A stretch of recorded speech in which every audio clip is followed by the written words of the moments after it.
प्रकृतिं स्वामधिष्ठाय सम्भवामात्ममायया। यदा यदा हि धर्मस्य ग्लानिर्भवति भारत, अभ्युत्थानमधर्मस्य तदात्मानं सृजाम्यहम्। परित्राणाय साधूनां विनाशाय च दुष्कृताम् धर्म संस्थापनार्थाय संभवामि युगे युगे। जन्म कर्म च मे दिव्य नैवं यो वेत्ति तत्त्वतः। त्यक्त्वा देहं पुनर्जन्म नयति मामेति सोऽर्जुन। वीतरागभयक्रोधा मन्मया मामुपाश्रिता बहवो ज्ञानतपसा पूता मद्भावमागता। हरे कृष्ण। हरे कृष्णा सभी को प्रणाम। और हम जो आज अपनी चर्चा शुरू करते हैं। आज पिछली बार अपने पुरुषोत्तम योग पढ़ा था भगवान का। पुरुषोत्तम योग, पुरुषोत्तम योग में हमने पढ़ा था प्रकृति के बारे में, संसार के बारे में, जीव के बारे में और परमात्मा के बारे में।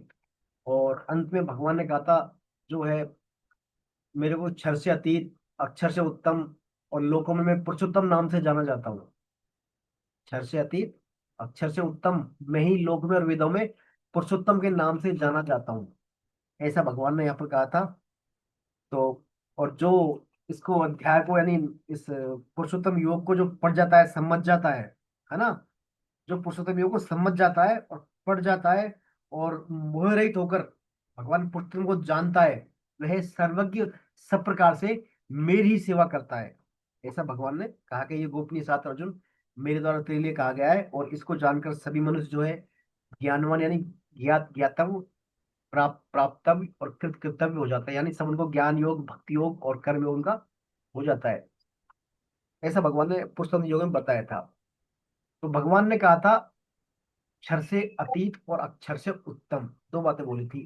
क्षर से अतीत यानी हमारे शरीर से दूर, और जो हमारी आत्मा है अक्षर, उससे भी उत्तम। कौन है? पुरुषोत्तम भगवान। अब जो क्षर के बारे में भगवान बता रहे हैं, क्षर और अक्षर का जो शरीर है यहाँ पर, ये संसार, इसमें क्या है, पूरी दुनिया में जो है दो तरह के मनुष्य होते हैं, दो प्रकार के मनुष्य होते हैं। दो मतलब एक दो प्रॉपर्टीज से या दो संपदाओं से युक्त मनुष्य होते हैं। एक तो होते हैं देवी संपत्ति युक्त, एक होते हैं आसुरी संपत्ति युक्त। देवी संपत्ति भगवान के नजदीक ले जाती है हमारे को, और आसुरी संपत्ति हमें भगवान से विमुख करती है। ऐसा माने अभी आप। देवी संपत्ति भगवान के नजदीक लाती है, और आसुरी संपत्ति हमको भगवान से दूर करती है। इस अध्याय में भगवान ने देवीय संपत्ति और आसुरी संपत्ति दोनों के बारे में भगवान ने विस्तृत विवेचन किया है। भगवान ने शुरुआती अध्याय में जो है मनुष्यों के भाव और मनुष्यों के आचरण आदि के आधार पर 26 प्रकार के गुणों का वर्णन किया है। देवी संपत्ति के 26 प्रकार के गुण होते हैं देवी संपत्ति में। इन गुणों का व्यक्ति पर क्या प्रभाव करता है, कैसा व्यवहार होता है उससे, उनसे उसकी क्या प्रवृत्ति होती है, ये सब बातें भगवान देवी संपत्ति के गुणों में बताने वाले हैं। फिर इसके बाद कुछ गुण आसुरी संपत्ति बताएंगे, और फिर दोनों प्रवृत्तियों का कंपेयर करके भगवान बताएंगे हमारे लिए कौन सा, कैसे किस किस कैसा कैसा हमें आचरण करना चाहिए, और कैसे कैसे हम हमारे व्यवहार से पहचान सकते हैं हम किस संपदा में, अभी किस संपत्ति में आसुरी संपत्ति का परिणाम क्या होता है, देवी संपत्ति का परिणाम क्या होता है, कैसे अगली जन्म की इनकी गति होती है संपत्तियों के माध्यम से। ये सब बातें भगवान ने जो है इसमें आगे अध्याय में चर्चा करेंगे। तो आइए हम शुरुआत करते हैं। देवासुर संपत्ति विभाग योग। अब देखिए, भगवान ने चूंकि अर्जुन से पहले भी बात कही थी कई बार, ये सब बातें 9वें अध्याय में भी आई थी एक दो बार, 7वें अध्याय में कहा था। भगवान ने कहा था ना, मेरे को जो मेरे में श्रद्धा नहीं रखते, है ना, आसुरी में से जो मेरे में राक्षसी प्रवृत्ति के लोग हैं, वो मेरे में श्रद्धा नहीं रखते, वो मुझे नहीं पहचान पाते। कई बार कहा है भगवान ने, है ना, मोहिनी प्रकृति के, आसुरी प्रवृत्ति के और राक्षसी प्रवृत्ति के लोगों की सबका शुभ कर्म आशाएं व्यर्थ है। 9वें अध्याय में कहा था। तो वहां क्या अर्जुन इस बात को और डीपली उसमें प्रश्न नहीं पूछ पाया, तो भगवान ने फिर वहां और दूसरी बातें चला दी 7वें अध्याय में, 9वें में। अब भगवान ही अपनी तरफ से इन बातों को और आगे विस्तार से बता रहे हैं। तो भगवान शुरुआत कर रहे हैं यहाँ पर। श्री भगवान वाच, भगवान यहाँ पर शुरुआत कर रहे हैं। कौन पढ़ेंगे पहले श्लोक, 3 श्लोक? रजनी जी आप पढ़ेंगे? रजनी जी आप, हाँ, सुखवीर सर आप पढ़ना चाह रहे हैं, आप पढ़ दें आप। चलिए हाँ मैं शुरुआत पढ़ आप देता कर हूँ। दें। हरे कृष्णा। ओके। हाँ हाँ। मैं पढ़ देता हूँ सर। जी सर। श्री भगवानुवाच अभयं सत्त्वसंशुद्धिर् ज्ञानयोगव्यवस्थितेः दानं दमश्च च यज्ञश्च च स्वाध्यायस् तप आजर्वम् अहिंसा सत्यमक्रोधः त्यागः शान्तिरपैशुनम् दया भूतेष्वलोलुप्त्वम् मादर्भं हीरचापलम् तेज क्षमा धृति शोच मद्रोहो नातिमानिता भवन्ति सम्पदं दैवी मभिजातस्य भारत। भय का सर्वथा अभाव, अंतःकरण की अत्यंत शुद्धि, ज्ञान के लिए योग में दृढ़ स्थिति और सात्विक दान, इंद्रियों का दमन, यज्ञ, स्वाध्याय, कर्तव्य पालन के लिए कष्ट सहना और शरीर मन वाणी की सरलता, अहिंसा, बस यहीं तक सत्य सर, यहीं तक भाषण। रहते हैं बस। बस बस पहला श्लोक है, पढ़ते हैं ऊपर, है ना। तो हाँ, देखिए, अब जी प्रथम सर। श्लोक में भगवान ने कुछ भाव बोले हैं, है ना, देवी संपदा के बारे में। पहला है भय का सर्वथा अभाव। भय का सर्वथा अभाव, देखिए पहला प्रॉपर्टी है हमारा भय का सर्वथा भाव। भगवान का शुद्ध भक्त होगा, उसमें अभय होगा, वो डरेगा नहीं कभी भी। भय का अभाव, वो देखिए, अ, भय का अभाव है इसमें। और अंतःकरण की अत्यंत शुद्धि सेकंड नंबर पर। हमारा जो अंतःकरण है ना, मन बुद्धि वगैरह अहंकार, सब ये शुद्ध हो हमारा अंतःकरण। और ज्ञान के लिए योग में दृढ़ स्थिति, यानी जो आपका सिद्धांत है, मान्यताएं हैं आपकी, जो भगवान के सम्मुख होने के बाद आपने ग्रहण करी है, उन पर आपकी दृढ़ स्थिति, यानी आप कभी पलटी मार जाए। ज्ञान के लिए योग में दृढ़ स्थिति और सात्विक दान, इंद्रियों का दमन, मतलब इंद्रियां आपके नियम में रहे, आप जोर जबरी ना करें, जोर जबरी दमन, इंद्रियों का नियमन। यज्ञ, स्वाध्याय और कर्तव्य पालन के लिए कष्ट सहना। और शरीर और मन की वाणी की, शरीर मन वाणी की सरलता। ये इसमें कुछ भाव दिए हैं प्रारंभिक श्लोक में। तो देखिए, पहला आता है अभयम। अभयम मानी बिल्कुल निडर। तो हमारा यदि कृष्ण, एकमात्र उद्देश्य हमारा रहे कृष्ण प्राप्ति का, एकमात्र उद्देश्य हमारा कृष्ण प्राप्ति का रहे, तो देखिए पहली बात तो हमारे में जो दैवीय साधक की संपत्ति है स्वतः प्रकट होने लग जाएंगी। किससे? उद्देश्य से ही। तो पहले जो अब शुरुआत में जो पहला प्रथम श्लोक भगवान ने क्या बताया इसमें, भाव के बारे में बताया है। भाव, भाव उद्देश्य होगा तो आएंगे। देखिए तीन चीज होती है, एक तो क्रिया और भाव और उद्देश्य। तो सबसे प्रमुख क्या है इनमें तीनों में, क्रिया भाव उद्देश्य में सबसे प्रमुख क्या है? भाव। बताएं आप, पहले अपन पढ़ चुके हैं इस बारे में, थर्ड फोर्थ चैप्टर में। शेषर उद्देश्य। उद्देश्य। उद्देश्य, जी। उद्देश्य हमारा सबसे ऊपर है, उसके बाद आता है भाव और फिर आती है क्रिया। भाव, क्रिया। उद्देश्य हमारा भी दृढ़ है, अड़िग है, उद्देश्य बिल्कुल डेडिकेटेड है, तो सब काम फिर स्वतः हो जाएंगे, भाव भी आ जाएगा, क्रिया भी हो जाएगी। और उद्देश्य नहीं है, पूरा भाव है, तो फिर उतनी जितनी दृढ़ता नहीं रहती फिर। तो बेसिकली उद्देश्य, उद्देश्य हमारा भक्त प्राप्ति रहेगा, तो स्वतः ही हमारे अंदर देवी संपत्ति अपने आप आने लग जाती है। उद्देश्य दृढ़, फिर भाव आते हैं। तो भावों के बारे में बताया, ये अभय भी भाव है। ये भी क्या है? भाव। मतलब अभय होना भी क्या है? भाव है, एक प्रकार से भाव के आधार पर हमारे गुण है ये। तो अनिष्ट की हमारे अंदर कोई आशंका होती है ना, किसी अनिष्ट की चाहते हैं हम, अनिष्ट की आशंका होने से हमारे अंदर घबराहट पैदा होती है, कहीं ऐसा ना हो जाए, ऐसा हो गया तो ऐसा हो जाएगा, उसको हम बोलते हैं भय। क्या बोलते हैं उसको? भय। किसी अनिष्ट की आशंका होने से हमारे अंदर जो घबराहट पैदा होती है, उसको भय कहा जाता है। और भय का जो सर्वथा विपरीत है, यानी भय का जो सर्वथा अभाव है, उसका नाम है अभय। भय का हमेशा अभाव रहे, उसमें विपरीत, है ना, भय लगे ना उसको, तो वो हो गया अभय। अभय भी जो है दो तरह से होता है, बाहर से और भीतर से। बाहर से भय जो है डर, डर भी देखिए में दो तरह से लगता है, बाहर से भीतर से। बाहर से कैसे लगेगा? किसी ने मारे, मान लीजिए किसी डाकू ने पकड़ लिया हो, कुछ चोर ने चोरी कर लिया हो, है ना, सर्प ने काट लिया हो, आदि ऐसा भय हो गया बाहर का, शरीर के नाश का, कि हमारा शरीर का नाश हो जाएगा तो क्या होगा, तो ये बाहरी भय है। और इसके अलावा जिससे हमें कोई व्यसन करते हैं, नशा करते हैं, है ना, और व्यसनी मित्रों से, मान लीजिए अपन व्यसन नहीं करेंगे, तो व्यसनी मित्रों से अपना जो है, व्यसनी लोगों से अपनी मित्रता टूट जाएगी, है ना। तो ऐसा समझते हैं हम कई बार कि हम हमारे जो है ग्रुप में मित्रों के अनुसार हम व्यवहार नहीं करेंगे तो हमारी से मित्रता टूट जाएगी। मित्र जो है मान लीजिए व्यसन करते हैं और हम व्यसन नहीं कर रहे तो हमें डर लगता है मित्रता टूटने का। तो ये सब क्या है? बाहरी भय है।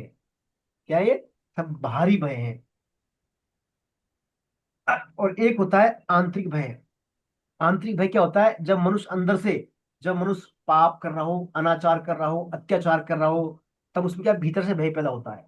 भीतर से भय पैदा होता है और निश्चित आचरण करने के कारण वो क्या है फिर भयभीत होता चला जाता है। इसके कारण यदि संसारिक कामना करेगा मनुष्य तो वो निश्चित आचरण करेगा और फिर तब भय आएगा उसमें। तो मेन है इसमें संसारिक कामना, मान सम्मान, भोग आदि की इच्छा होना। इससे हमारे अंदर भीतरी भय आता है। और जब मनुष्य का यदि एकमात्र उद्देश्य कृष्ण प्रेम प्राप्त करना हो तो स्वाभाविक उससे क्या है? निश्चित आचरण होते नहीं है ना। कृष्ण का भक्ति का उद्देश्य हो तो और संसारिक भोग कामना का उद्देश्य हो तो स्वतः ही वो क्या है? भयभीत रहता है। तो अन्याय अत्याचार करने वाले इसलिए भयभीत होते हैं क्योंकि वो क्या है? जानते हैं अंदर से उनकी आत्मा सब समझ रही है हम गलत कर रहे हैं कहीं नहीं। जैसे रावण ने सीता का हरण किया था। रावण कितना बलशाली था। रावण से सब देवता भी डरते थे सब। वो चाहे तो कुछ भी कर लेता सकता था। लेकिन सीता को जब उसने हरण किया, पर स्त्री का हरण किया तो उसने अन्याय अत्याचार था तो वो खुद डर गया था। खुद डर गया था रावण। छद्मवेश ने उसने मारीच की सहायता से फिर उसका वो किया। दुर्योधन जो था वो भी डर गया था महाभारत युद्ध में। जैसे ही संगनाद हुआ था जब महाभारत युद्ध में, तो कौरवों की सेना तो कितनी थी? 7 अक्षौहिणी और 11 अक्षौहिणी। और पांडवों की थी 7 अक्षौहिणी सेना, लाखों की तादाद में। तो जैसे ही शंखनाद हुआ तो कौरवों के हृदय क्या विदीर्ण हो गए थे।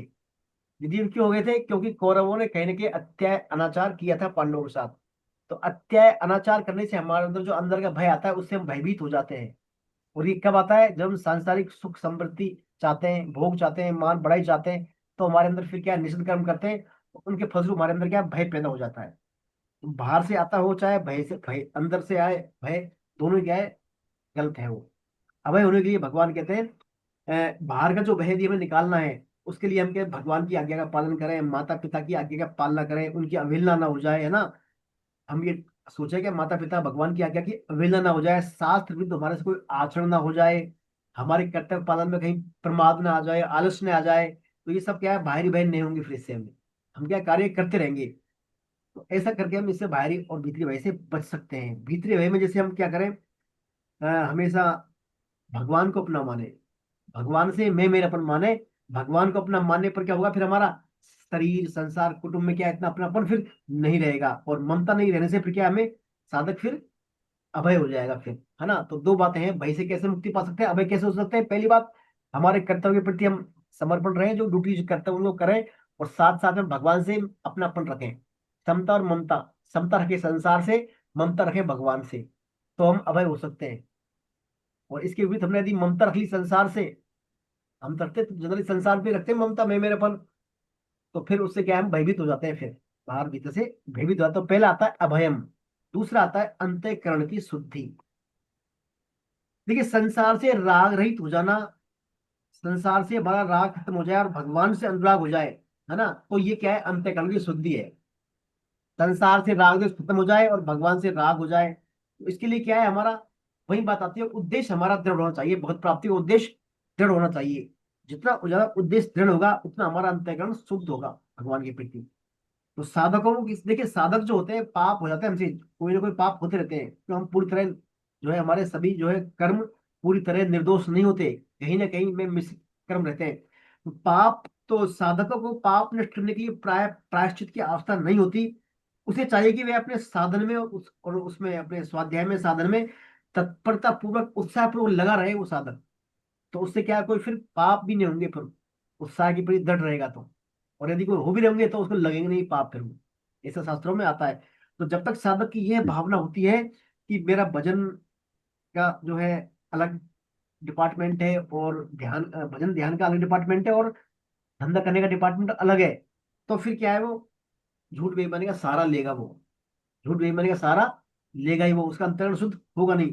तो ऐसी यदि छूट लेगा वो कि धंधे का मामला अलग है, भजन का मामला अलग है, तो उसका फिर क्या है? अंतःकरण में अशुद्ध हो जाता है फिर उसका। तो साधन के साथ साथ फिर क्या है? उसको असाधन भी हो जाएगा। क्यों? घर तो साधन करेगा और बाहर धंधे में क्या है? वो असाधन करेगा। ऐसा करने से उसकी क्या है? फिर जल्दी उन्नति नहीं होती।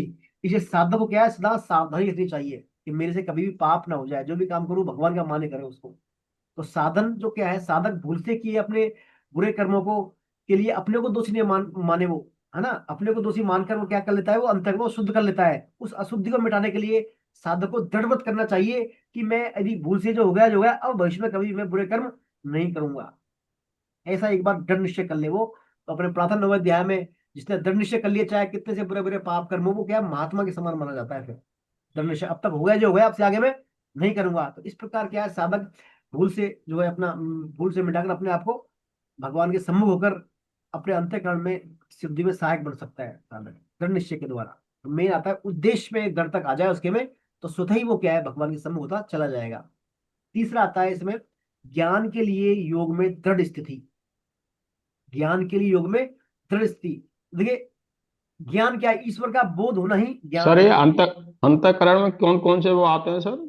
मन बुद्धि, क्या क्या आता है सर इसमें मन बुद्धि अंतःकरण में? अहंकार, मन बुद्धि अहंकार, तेरा ओके। करण है अपने पास। करण बोलते हैं सर टूल्स, औजार को, जिन औजारों के द्वारा हमारी इंद्रियां जो है ना विषयों का संयोग करती है। जिन हम्म। औजारों के द्वारा हमारी इंद्रियां विषयों का संयोग करती है, सुख लेती है विषयों से, वो होते हैं करण। 13 प्रकार के करण होते हैं। 13 करण में 3 तो होते हैं अंतःकरण और 10 होते हैं बाह्य करण। पांचों ज्ञानेंद्रियां और पांचों कर्मेंद्रियां बाह्य करण है, और हमारे मन और बुद्धि और अहंकार 3 ये अंतःकरण है। इनको अंतःकरण कहा जाता है। आइए नेक्स्ट, ज्ञान के लिए योग में दृढ़ स्थिति। तो देखिए यहाँ पर क्या है, योग का अर्थ क्या है, भौतिक पदार्थों की प्राप्ति है, प्राप्ति में समता, योग मानी समता, समत्वम योग उच्चते पढ़ा था हमने। योग मानी समता में स्थित रहना, मान अपमान में सुख दुख में सब में समता में रहे वो, और भगवान से कनेक्शन रहे उसका, भगवान को मन और बुद्धि से भगवान का स्मरण बनता रहे, मन से भगवान का चिंतन बना रहे, और बुद्धि से भगवान की प्राप्ति का दृढ़ उद्देश्य रहे बुद्धि में, और साथ में समता में रहे वो। तो ये कहलाएगा ज्ञान के लिए योग में दृढ़ स्थिति होना, यानी किसी भी उसको अनुकूलता आ जाए प्रतिकूलता आ जाए, स्तुति करने को उसका मान अपमान सुख दुख सब में संबुद्ध रहे वो, इसको कहेंगे हम ज्ञान के लिए योग में दृढ़ स्थिति रहना।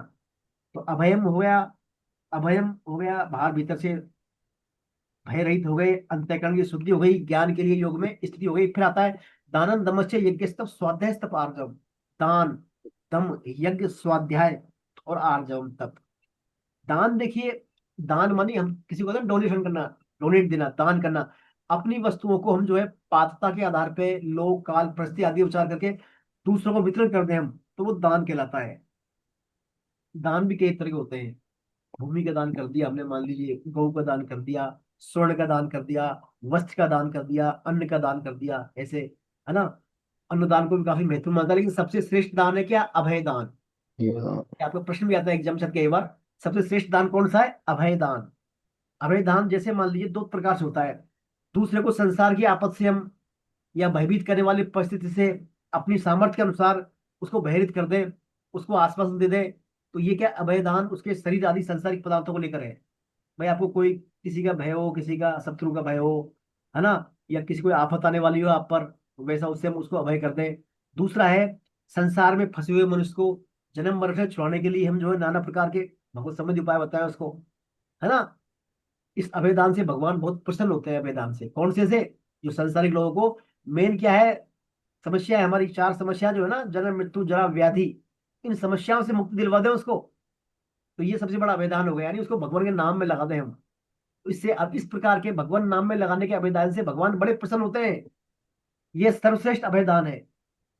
परंतु इसमें साधक को सावधानी क्या रखनी है कि वह दूसरों की अपेक्षा अपने को विशिष्ट ना माने। ये नहीं माना कि साहब मैंने इतना ज्यादा कर दिया और उन्होंने किया ही नहीं, मैं कर रहा हूँ। ऐसा विशेषता मानने से क्या होगा, उसमें अभिमान आ जाता है। उसको समझ आई जो भी मैं कर रहा हूँ दूसरों की अपेक्षा जो कर रहा हूँ वो कृष्ण की कृपा से ही कर रहा हूँ मैं। वो किससे कर रहा हूँ मैं, कृष्ण की कृपा से ही कर रहा हूँ। ऐसा मानना चाहिए कि मेरे पास जो भी योग्यता सामर्थ्य है, वो सब योग्यता सामर्थ्य भगवान ने मुझे निमित्त बनाकर दूसरों की सेवा करने के लिए, दूसरों को दान करने के लिए दिया। वो सेवा मेरी वजह से नहीं है, भगवान की वजह से। वो ऐसा मानने से वो क्या है, भगवान का प्रिय बन जाता है। और यदि उन्होंने उस साधक ने यदि उस सामर्थ्य को योग्य अपना मान लिया, तो फिर वो अभिमान के चक्कर में फंस जाता है। और अभिमान जो है आत्म संपत्ति का मूल कहलाता है। जहाँ अभिमान आया नहीं वहां आत्म संपत्ति चालू रहती फिर, है ना। तो जो भी हम दान देना है हमारी सामर्थ्य के अनुसार उसको अपना नहीं मानकर निमित्त माने अपने आप को, मैं निमित्त बनकर ही दे रहा हूं। ऐसा आता है दान का मामला, अभय दान श्रेष्ठ। फिर आता है दूसरा दमन, दम यानी इंद्रियों को दमन बोलते हैं इंद्रियों को पूरी तरह अपने वश में करने का नाम दम है। तात्पर्य क्या है कि शरीर, इंद्रियों और अंतःकरण से कोई भी प्रवृत्ति क्या है, हमारी शास्त्र निषिद्ध नहीं होनी चाहिए। इंद्रियों से अंत हमारे मन से, बुद्धि से कोई भी प्रवृत्ति शास्त्र निषिद्ध नहीं करनी होनी चाहिए। शास्त्र विहित प्रवृत्ति ही स्वार्थ और अभिमान का त्याग करके दूसरों के हित के लिए होनी चाहिए। जो भी हम प्रवृत्ति करें हमारी इंद्रियों के द्वारा, है ना, वो दूसरों के हित के लिए करें। साधक का उद्देश्य इंद्रियों का दमन होने से, अकर्तव्य में तो उसकी क्या है, प्रवृत्ति होती नहीं।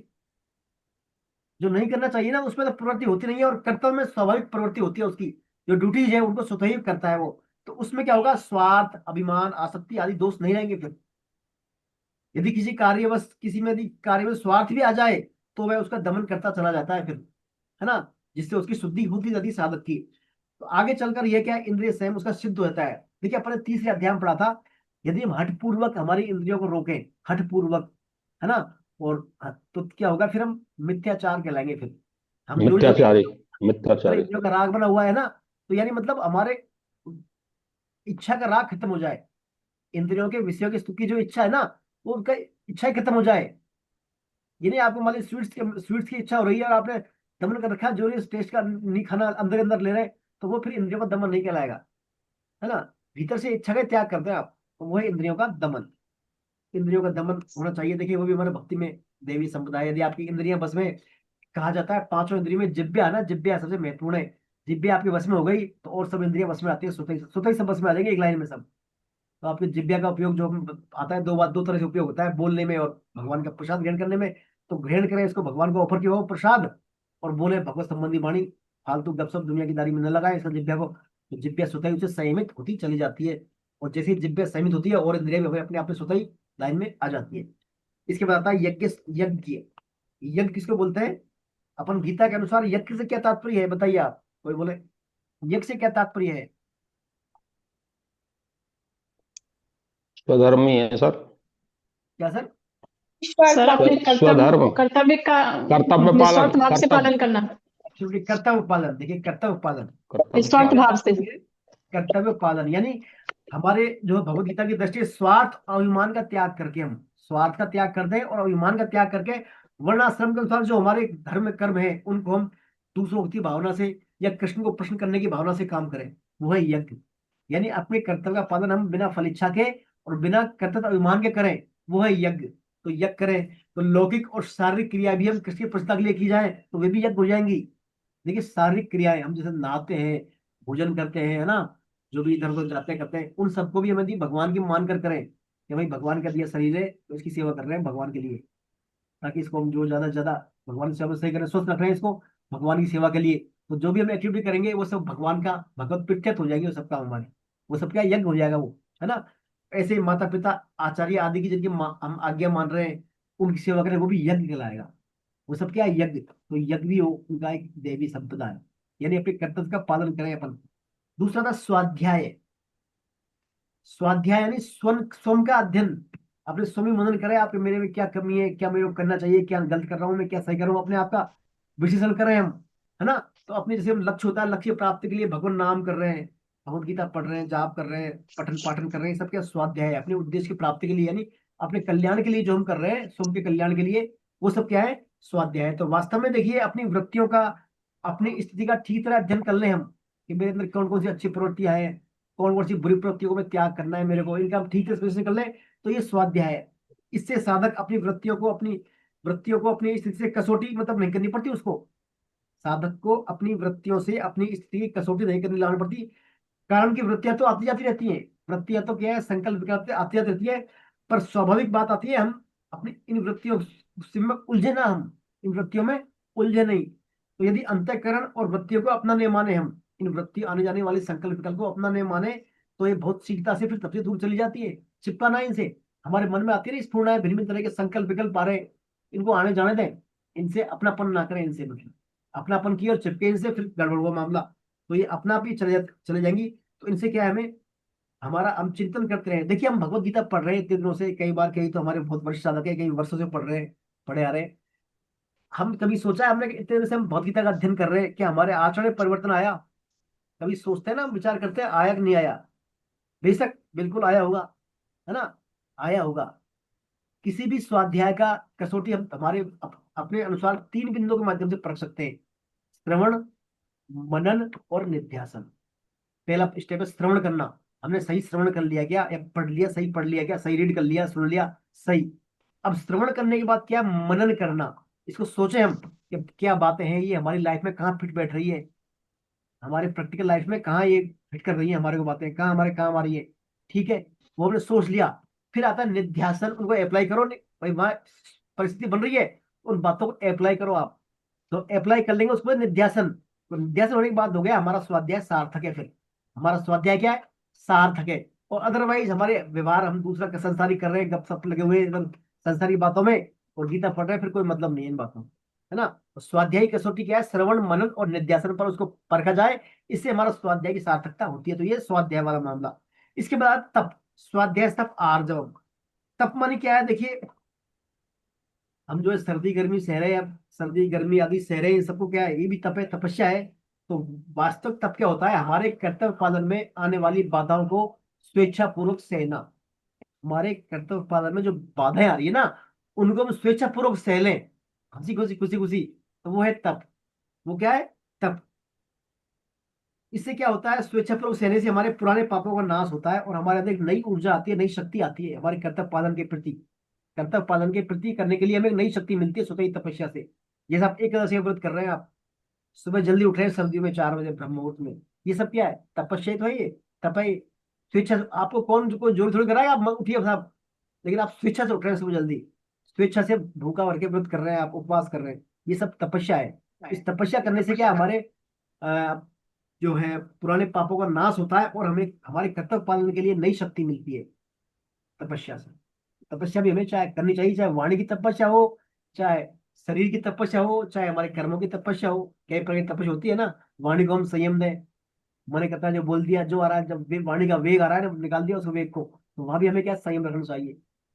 मन में जो आ रहा है, मांग आ रही है, वो मांग कर दी हमने, डिजायर फरमाइश कर दी, ये कीजिए आप। तो मन की मांग, वाणी का वेग और क्रोध की क्रिया, सब पे संयम रखें हम, तब हमारी तपस्या क्या है, सार्थक होती है। तो ये तपस्या वाला बिंदु है इसमें। फिर आता है आर्जवम। देखिए तपस्या में एक बात और आती है, हमारे जीवन वाले को प्रतिकूलता आ गई, हमारे जीवन वाले को प्रतिकूलता आई तो हम घबरा गए। फिर हम घबरा गए कि ऐसा क्यों हो गया, उसकी वजह से हो गया, यदि ये नहीं करते नहीं होता, किसी पर आरोप प्रत्यारोप कर देते, तो वो हमें नहीं करने चाहिए, उसको सहर से स्वीकार करना चाहिए। उसको जो भी परिस्थिति आई भगवान की विधान, उसको भगवान का मंगलमय विधान मानकर सहर स्वीकार करें उसको, तभी हमारी तपस्या क्या है, मान जाती है पूरी। नहीं तो फिर आधी अधूरी तपस्या है वो हमारी प्रभु। भगवान भेजते हैं, परखते हैं, जैसे कुम्हार घड़ा बनाता है ना, घड़ा घड़ा पकाने परखता है उसको दबा मार मार के। तो भगवान क्या परखते हैं हमारे को, कच्चा है पक्का अभी, मेरे रास्ते में चलने वाला बना लिया, पथिक पूरा है कि नहीं है। तो छोटा मोटा यदि हम उसे डर गए तो फिर कैसे काम चलेगा। इसलिए हमें अड़िग रहना चाहिए ना, चाहे कितनी प्रतिकूलता है, बस भगवान पर आश्रय, भगवान पर विश्वास रखना चाहिए। भगवान का विश्वास श्रद्धा रखें तो उसे पार पा सकते हैं हम। फिर आता है आर्जवम, अंतिम इसमें विशेष आती है आर्जवम, यानी आर्जवन बोलते हैं सीधापन, सरलपन।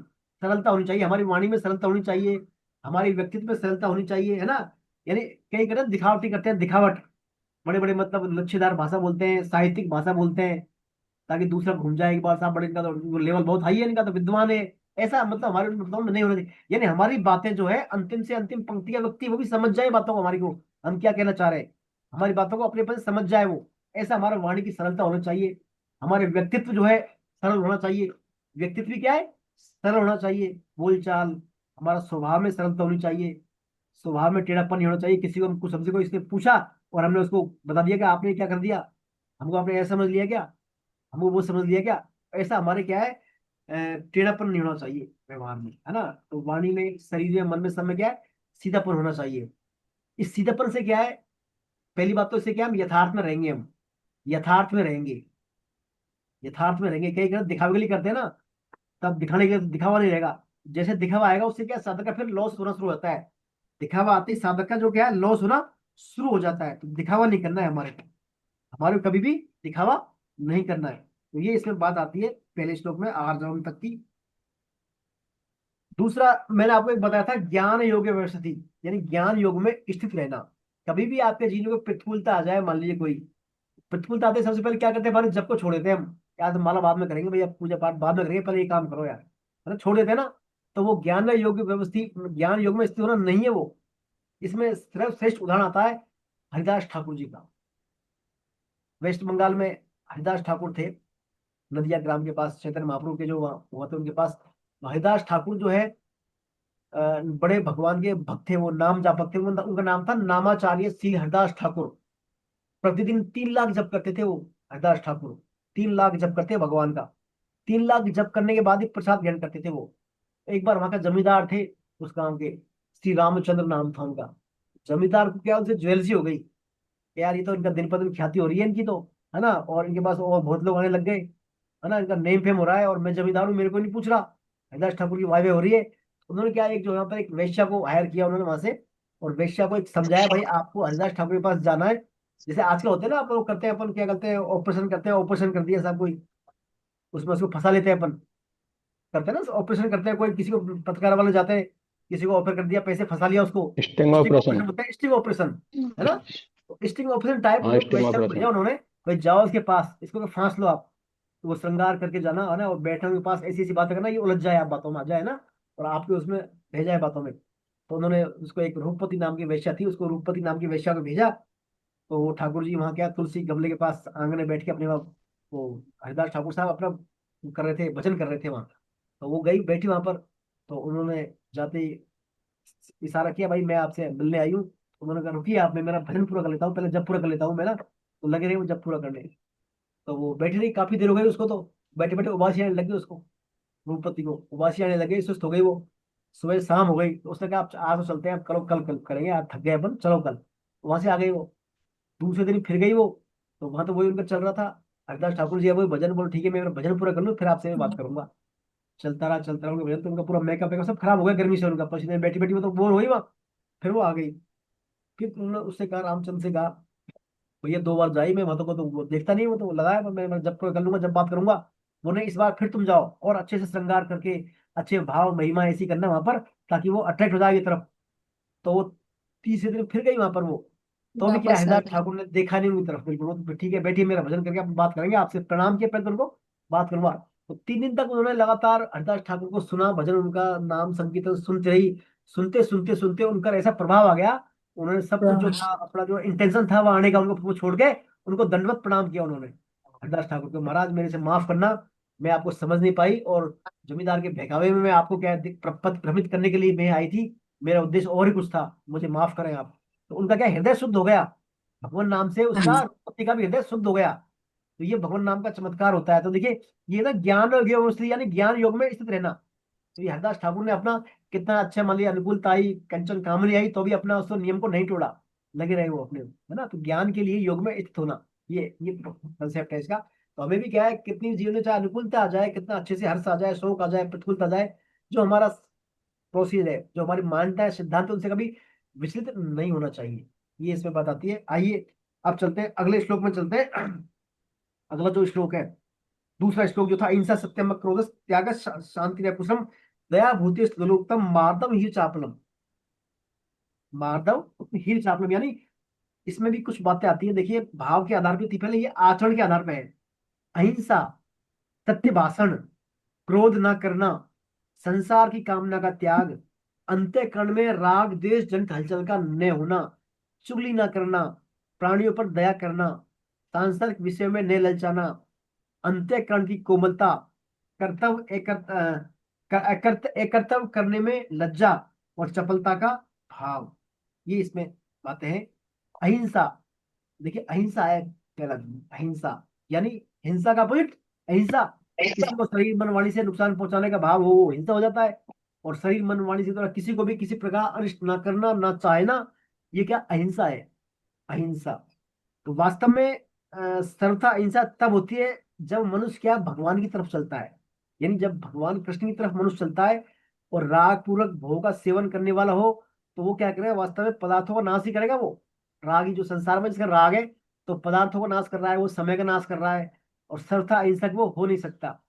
तो संसार के सीमित पदार्थों को व्यक्तिगत में होने पर भी व्यक्तिगत मानकर हम यदि सुख भोग करते हैं, तो हम हिंसा ही कर रहे हैं एक प्रकार से। केवल परमात्मा की ओर चलना, उससे कभी हमारा हिंसा नहीं होती, क्योंकि वह भोग बुद्धि से पदार्थों का सेवन नहीं करता। ऐसा साधक शरीर मन वाणी आदि के द्वारा किसी को भी न दुख पहुंचाता है, न अपनी क्रियाओं के द्वारा किसी को दुखी करता है, तो वह अपने उसका भाव होगा सर्वभूत हितेरता। तो देखिए, सर्वभूत हितेरता वाला भाव कब होगा? एक सूत्र बताया, मैंने बहुत पहले सुना था, चौकस। चौकस, चौकस तीन शब्द है इसमें। चे मनी चाहना, के मीन्स करना, और से मनी चौकस। अ, चौक, चाहना, करना और सोचना। चाहना, करना और सोचना, ऐसे तीन। तो हम किसी का भी बुरा ना चाहें, ना सोचें और ना करें, चौकन्ने रहेंगे ना, तो फिर हमें सर्वभूत इतना और भाव रहेगा। किसी का बुरा नहीं चाहना, किसी का नहीं करना, और किसी का सोचना भी नहीं। चौकस रहे हम स्वामी जी कई बार बोलते थे चौकस रहे आप। चाहना, किसी का बुरा नहीं चाहना, बुरा नहीं करना और बुरा नहीं सोचना। तो इससे हमारा स्वतः ही जो है सर्वभूत हितेरता वाला भाव हो जाएगा। सभी प्राणियों में हमारा फिर भगवत दर्शन होगा, भगवत दर्शन होंगे हमारे, और सब हम तो भैया आवाज बार बार कट रही है। चाहना, करना, सोचना, किसी का ना बुरा चाहे, ना करे, ना सोचे। चौकस सबसे आते हैं तीनों, याद करने के लिए बताया था किसी ने एक बार। तो चौकस को ध्यान रखें आप, ना किसी का बुरा चाहे, ना बुरा करें, ना बुरा सोचें। तो उससे स्वतः ही हमारे अंदर क्या है, अहिंसात्मक प्रवृत्ति रहेगी फिर, कि हम बुरा किसी करेंगे नहीं, ना चाहेंगे, ना सोचेंगे भी नहीं। तो हिंसा बिल्कुल भी नहीं होगी उससे, फिर अहिंसा वाला जो हमारा कंसेप्ट क्लियर हो जाएगा, उससे फॉलो होगा। दूसरा था सत्यम। अहिंसा सत्यम क्रोधस। सत्यम यानी अपने स्वार्थ और अभिमान का त्याग करके केवल दूसरे के हित की दृष्टि में, दूसरे के हित की दृष्टि से जैसा सुना, जैसा देखा, जैसा पढ़ा, जैसा समझा और जैसा हम निश्चय किया, ना तो उससे अधिक और ना उससे कम, वैसा का वैसा हम जो कह दें, वो है सत्य। समझिए ना, क्या कंडीशन है इसमें? अपने स्वार्थ और अभिमान का त्याग करके, स्वार्थ अभिमान न्याय हमारा, और केवल दूसरों के हित की दृष्टि से, दूसरों का हित भी हो उसमें, वो दृष्टि भी हो, जैसा हमने सुना, जैसा देखा, जैसा पढ़ा, जैसा समझा और जैसा हमने निश्चय किया, उससे ना तो अधिक ना उससे कम, वैसा का वैसा कह देना क्या होता है? सत्यम। सत्य। कृष्ण प्राप्ति के लिए हमारे उद्देश्य है, मान लीजिए हमारा भगवत प्राप्ति का उद्देश्य है, तो कृष्ण प्राप्ति का उद्देश्य हो जाने का फिर क्या है? साधक के मन में, वाणी में और क्रिया के द्वारा कभी असत्य व्यवहार हो नहीं सकता। उसके द्वारा सबका हित होगा, क्योंकि वो तो चौकस रहेगा, ना बुरा चाहेगा, ना सोचेगा, ना करेगा। उसका आचरण भी क्या है? सत्य होगा फिर। आचरण भी क्या है? सत्य आचरण, ही जैसा है वैसा ही आचरण वो करेगा। सत्यम हो या अक्रोध। सत्यम अक्रोधस यानी क्रोध नहीं करना। अक्रोध यानी क्रोध का अपोजिट। दूसरों का अनिष्ट करने के लिए हमारे अंदर जो जलनात्मक वृत्ति आती है, दूसरों का अनिष्ट करने के लिए हमारे अंदर जलनात्मक वृत्ति जो आती है, जो हमारे अंतःकरण में पैदा होती है, उसको बोलते हैं क्रोध। दूसरों का अनिष्ट करने के लिए वह, जब तक हम हमारे अंदर अनिष्ट करने की भावना रहती है, किसी दूसरे का बुरा करने की भावना रहती है, तब तक हमारे अंदर क्या क्रोध रहता है वो। जब तक हम हमारे अंदर अंतःकरण में किसी दूसरे का अनिष्ट चाहने की छोटी भी वासना छुपी है, तब तक क्षोभ रहता है वो, और वो क्रोध हमारे फिर बैठा रहता है अंदर। तो उस क्रोध से हमें कैसे पार पानी है? तो कृष्ण प्राप्ति का उद्देश्य रखें हम पहली बात। तो कृष्ण प्राप्ति के उद्देश्य साधना करने वाला केवल अपना, अपने अपकार करने वाले का भी कभी अंश नहीं करता। यानी कोई कृष्ण प्राप्ति का उद्देश्य वाला कोई साधक है, कोई उसका बुरा भी कर रहा है तो भी उसका बुरा नहीं चाहेगा वो, क्योंकि उसमें उसको क्या भगवान वासुदेव का दर्शन समझेगा वो। जो उसका किसी का अपकार कर रहा है उसका, मान लीजिए वो, तो अपकार में भी क्या है, वो भगवान की प्रतिकूलता को देख के भगवान का मंगल में विधान मानेगा कि भगवान ही करवा रहे हैं वो। उसका वो बुरा नहीं चाहता, वह समझता है कि अनिष्ट करने वाला तो हमें शुद्ध कर रहा है, हमारा उपकार कर रहा है, और भविष्य में क्या है, हमें भविष्य के लिए हमें सावधानी कर रहा है कि जो हमने पहले गलती की उसको ना करें हम। देख, कोई यदि आपकी मान लीजिए बुराई कर रहा है, ये समझिए लॉजिक बहुत बड़ा है इसमें। कोई आपकी बुराई कर रहा है, आपकी निंदा कर रहा है, आपकी चुगली कर रहा है, तो वो ये मान लीजिए आपके जो पाप है ना, पाप उनको खत्म कर रहा है वो। आपके पाप खत्म कर रहा है, और खुद के जो खुद के पुण्य है ना, उसके पुण्यों का क्षय कर रहा है। कोई आपके लिए चुगली कर रहा है, निंदा कर रहा है, अपमान कर रहा है, तो और कोई आपकी प्रशंसा कर रहा है, मान लीजिए कोई आपकी वाह कर रहा है, तो वो क्या कर रहा है? आपके पुण्यों का क्षय हो रहा है फिर उससे। आप खुश हो रहे हैं उसमें, वाह वाह, क्या मेरा कर रहा है साहब, मेरी प्रशंसा कर रहा है, मेरे गुणगान कर रहा है, उससे आपके पुण्यों का क्षय होता है ना? तो ये कंसेप्ट समझे आप। तो कभी भी आपका जो प्रशंसा में ज्यादा खुश ना हो जाए, कहीं बहुत खुश हो गए साहब, वो तो आपका पुण्यों का क्षय हो रहा है प्रशंसा सुनने। तो प्रशंसा सुनने को अवॉइड ही करना है आपको। तो दूसरा मुद्दा लगा दो वहां पर, दूसरी बात कर दो वहां पर चालू, ताकि आपकी प्रशंसा करना बंद कर दे वो, है ना? तो प्रशंसा करने से आपके पुण्य कटेंगे, और कोई आपकी निंदा करेगा तो आपके पाप कटेंगे फिर उससे, है ना? तो पाप कटने तो आप एक सर काम करो। आवाज कट जाती है बीच बीच में। क्या बोल रहे हैं सुखबीर सर, क्या सर बोल रहे हैं आवाज सर? कट जा रही है बीच बीच में। आवाज कट रही है क्या? सर आवाज बीच बीच में डिस्टरबेंस आ रहा है, कट जाती है बीच बीच में।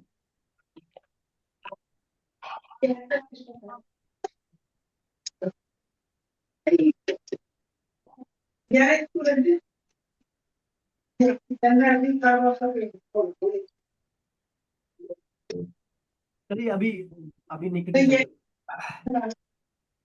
तो अपना बात चल रही थी किसकी, क्रोध, क्रोध नहीं करना है ना। फिर आता है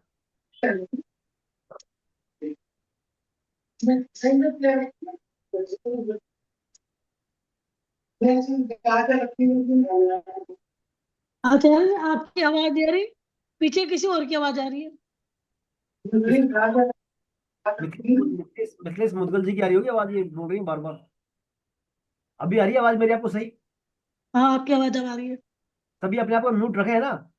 कई बार जो अनम्यूट हो जाते हैं तो उनका भी साउंड आने लग जाता है फिर इसमें। चलिए, तो अक्रोध अपने पढ़ लिया। अक्रोध के बाद फिर अगला आता है त्याग। त्याग यानी संसार से विमुख हो जाना ही असली त्याग है। सं- संसार से विमुख हो जाना ही असली त्याग है।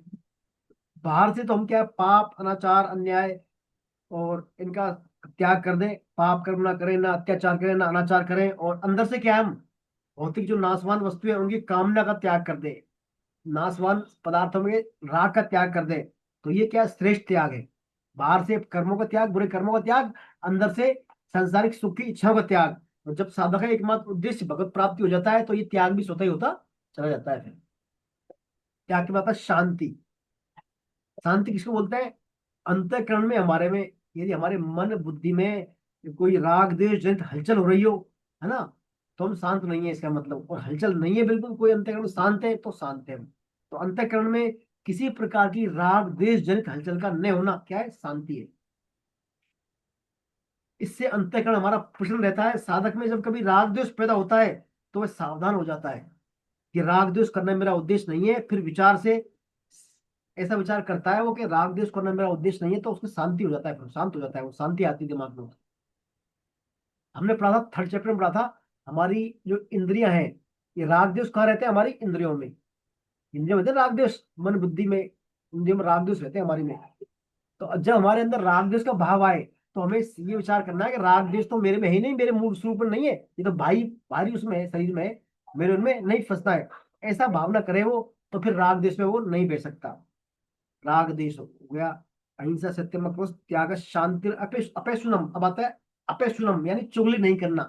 देखिए चुगली करना भी एक प्रकार से मतलब पाप है। किसी की चुगली करना भी पाप है।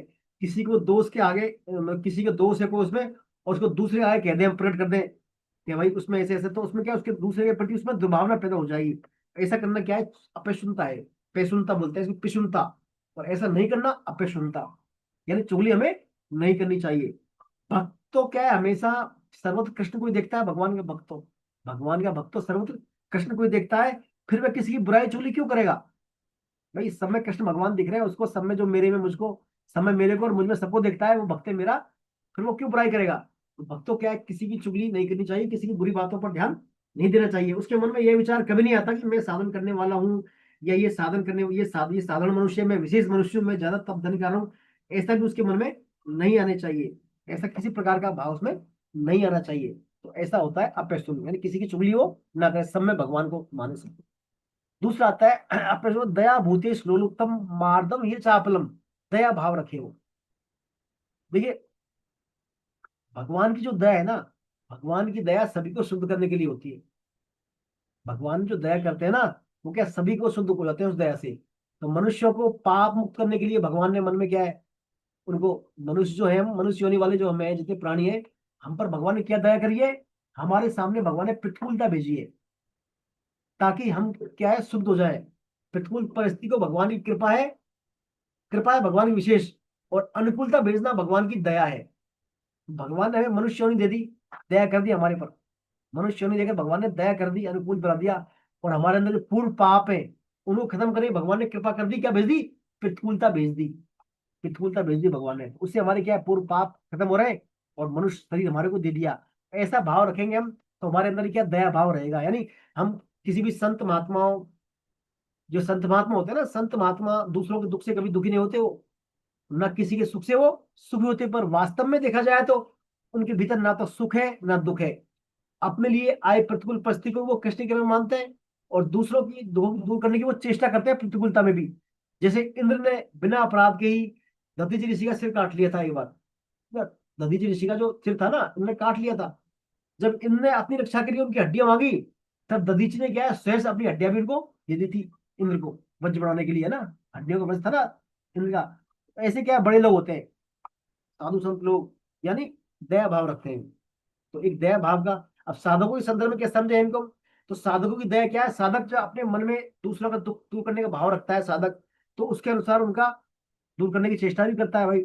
साधक इस मन कोई दूसरा भगवान का भक्त कोई समस्या है तो उसका दुख दूर करने का भाव रखता है वो।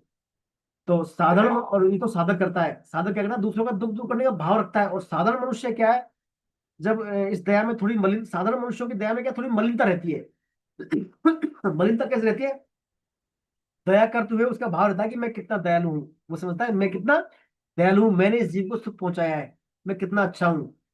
इनसे भी क्या है, साधारण मनुष्य केवल उन पर ही दया करते हैं जिनमें उनकी ममता होती है। जैसे मान लिया आपके पड़ोसी में कोई बीमार हो गया रात को, और आपने उसको जो है रात में 12 बजे हॉस्पिटल पहुंचा दिया अपनी गाड़ी से, एम्बुलेंस मंगवाए कैसे भी उसको हॉस्पिटल पहुंचा दिया, काम कर दिया आपने। जब भी कभी बात चलती है तो हाँ यार मैंने आपको पहुंचाया था ना उस दिन, यानी मैंने, ये तो साधारण मनुष्य की दया हो गई। ये क्या हो गई, साधारण मनुष्य हम ऐसे करते हैं, भाव रखते हैं, भाव कि मैंने किया है, मैं मेरे मन वाला भाव रखते हैं। लेकिन जो साधक होता है, साधक कभी नहीं रखता। साधक का भाव रहता है जो उनको दुख है वो दूर कर ले भगवान, बस ये भगवान के भजन में लग जाए। इसे सोचता है भगवान सब जो दुख है, जन्म मृत्यु सबको दूर कर दे भगवान। ये साधक की दया होती है। तो ये दैवी क्या है, दैवीय संपदा है। दूसरा आता है, दया के बाद आता है भूतेश, लालच का न होना। लालच, लालच किसे बोलते हैं, लालच में दूसरों को भोग कर रहा है। मान ली कोई कोई दूसरा भोग कर रहा है तो उसको देखकर, या विषय भोग की सामग्री देखकर अपने मन इंद्रियों को ललचा उठे दूसरे का सुख देखकर, यार ये वो कर रहे हैं हम भी क्यों ना कर लें ऐसा, है ना। उसको बोलते हैं लालच। और उस लालच का सर्वथा अभाव हो जाए, उसका नाम है अलोलुप्तम। अलोलुप्तम भूतेषु लोलुप्तम, है ना, मार्दव हिंसा, आप लोग यानी लालच ना करें। तो लालच हमारा कैसे मिटे, तो लालच के लिए देखिए भगवान बताते हैं साधक को सावधानी रखना चाहिए कि अपनी इंद्रियों के, जो अपनी इंद्रिय है साधक की, उनसे भोग का संबंध ना रखे।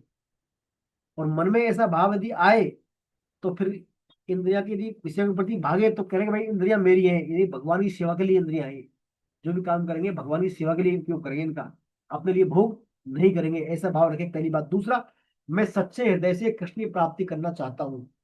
अगर कभी हृदय में मेरे में विषय लोलुपता आ जाए और मेरा पतन हो जाए तो मैं कृष्ण से विमुख हो जाऊंगा। इस प्रकार सावधानी बरते साधक। मैं सच्चे हृदय से भगवान की प्राप्ति करना चाहता हूँ, यदि मेरा कभी मेरे हृदय में विषय लोलुपता आ गई तो मेरा पतन हो जाएगा, ऐसा ध्यान रखे। उससे फिर क्या है, और यदि माने फिर भी नहीं माने वो इंद्रियां भाग रही विषय की तरफ, तो फिर वो क्या असहाय होकर पुकारे भगवान को, सच्चे हृदय से पुकार करे, हे नाथ, हे मेरे नाथ कृपा करो, आप ही बचाओ, ऐसा पुकार करे। तो फिर भगवान उसकी क्या है, रक्षा करते हैं। दूसरी बात, एक और सावधानी बताते हैं स्वामी इसमें। कभी भी स्त्री पुरुष, कभी भी हम स्त्री पुरुषों की तथा जंतुओं की काम विषयक चेष्टा को ना देखें। कोई पशु पक्षी जंतु या कोई काम विषयक चेष्टा कर रहे हैं, अभिनेत्री का सिनेमा हॉलों में पर्दे पर सोशल मीडिया पर हो रही है, उनको कभी ना देखें। यदि हमें दिख भी जाए तो विचार करें कि ये तो 84 लाख योनियों का रास्ता है। हम क्या विचार करें, ये सब जो एक्टिंग हो रही है ये सब क्या है, 84 लाख योनियों का रास्ता है, और मैं इन 84 लाख योनियों का पथिक नहीं हूं बिल्कुल भी। इस भाव को यदि बड़ी सावधानी से हम रखें, जागृत रखें, तो फिर हम ऐसा काम जो है इनको ना देखें। तो फिर हम इससे क्या बच सकते हैं, लालच से, दूसरे की के द्वारा जो बच सकते हैं। जैसे एक थे ना वो नारायण नारायण जिन्होंने बोला था, हमें वो नाम ध्यान नहीं आ रहा, कौन थे सर वो, अजामिल। अजामिल। अजामिल का ऐसा ही तो हुआ था। अजामिल बहुत बड़े भक्त थे भगवान के, लेकिन उन्होंने जंगल में वेश्या को, एक कामी पुरुष साथ देख लिया था वहां पर। तो देखने के बाद उनके अंदर भाव आ गए थे वो, तो उनका चिंतन करने लगे वो, चिंतन किया मनन किया, फिर आसक्ति हो गई, और अंतोतः उसको फिर ले आए घर, वो वहां से घर लेके शादी कर ली, और फंस गए पूरी तरह वो। फिर अंतोतः क्या परिणाम हुआ, फिर उनको नारायण ने उनको बचाया। फिर नारायण नाम से ही वो बचे, भगवान नाम से ही।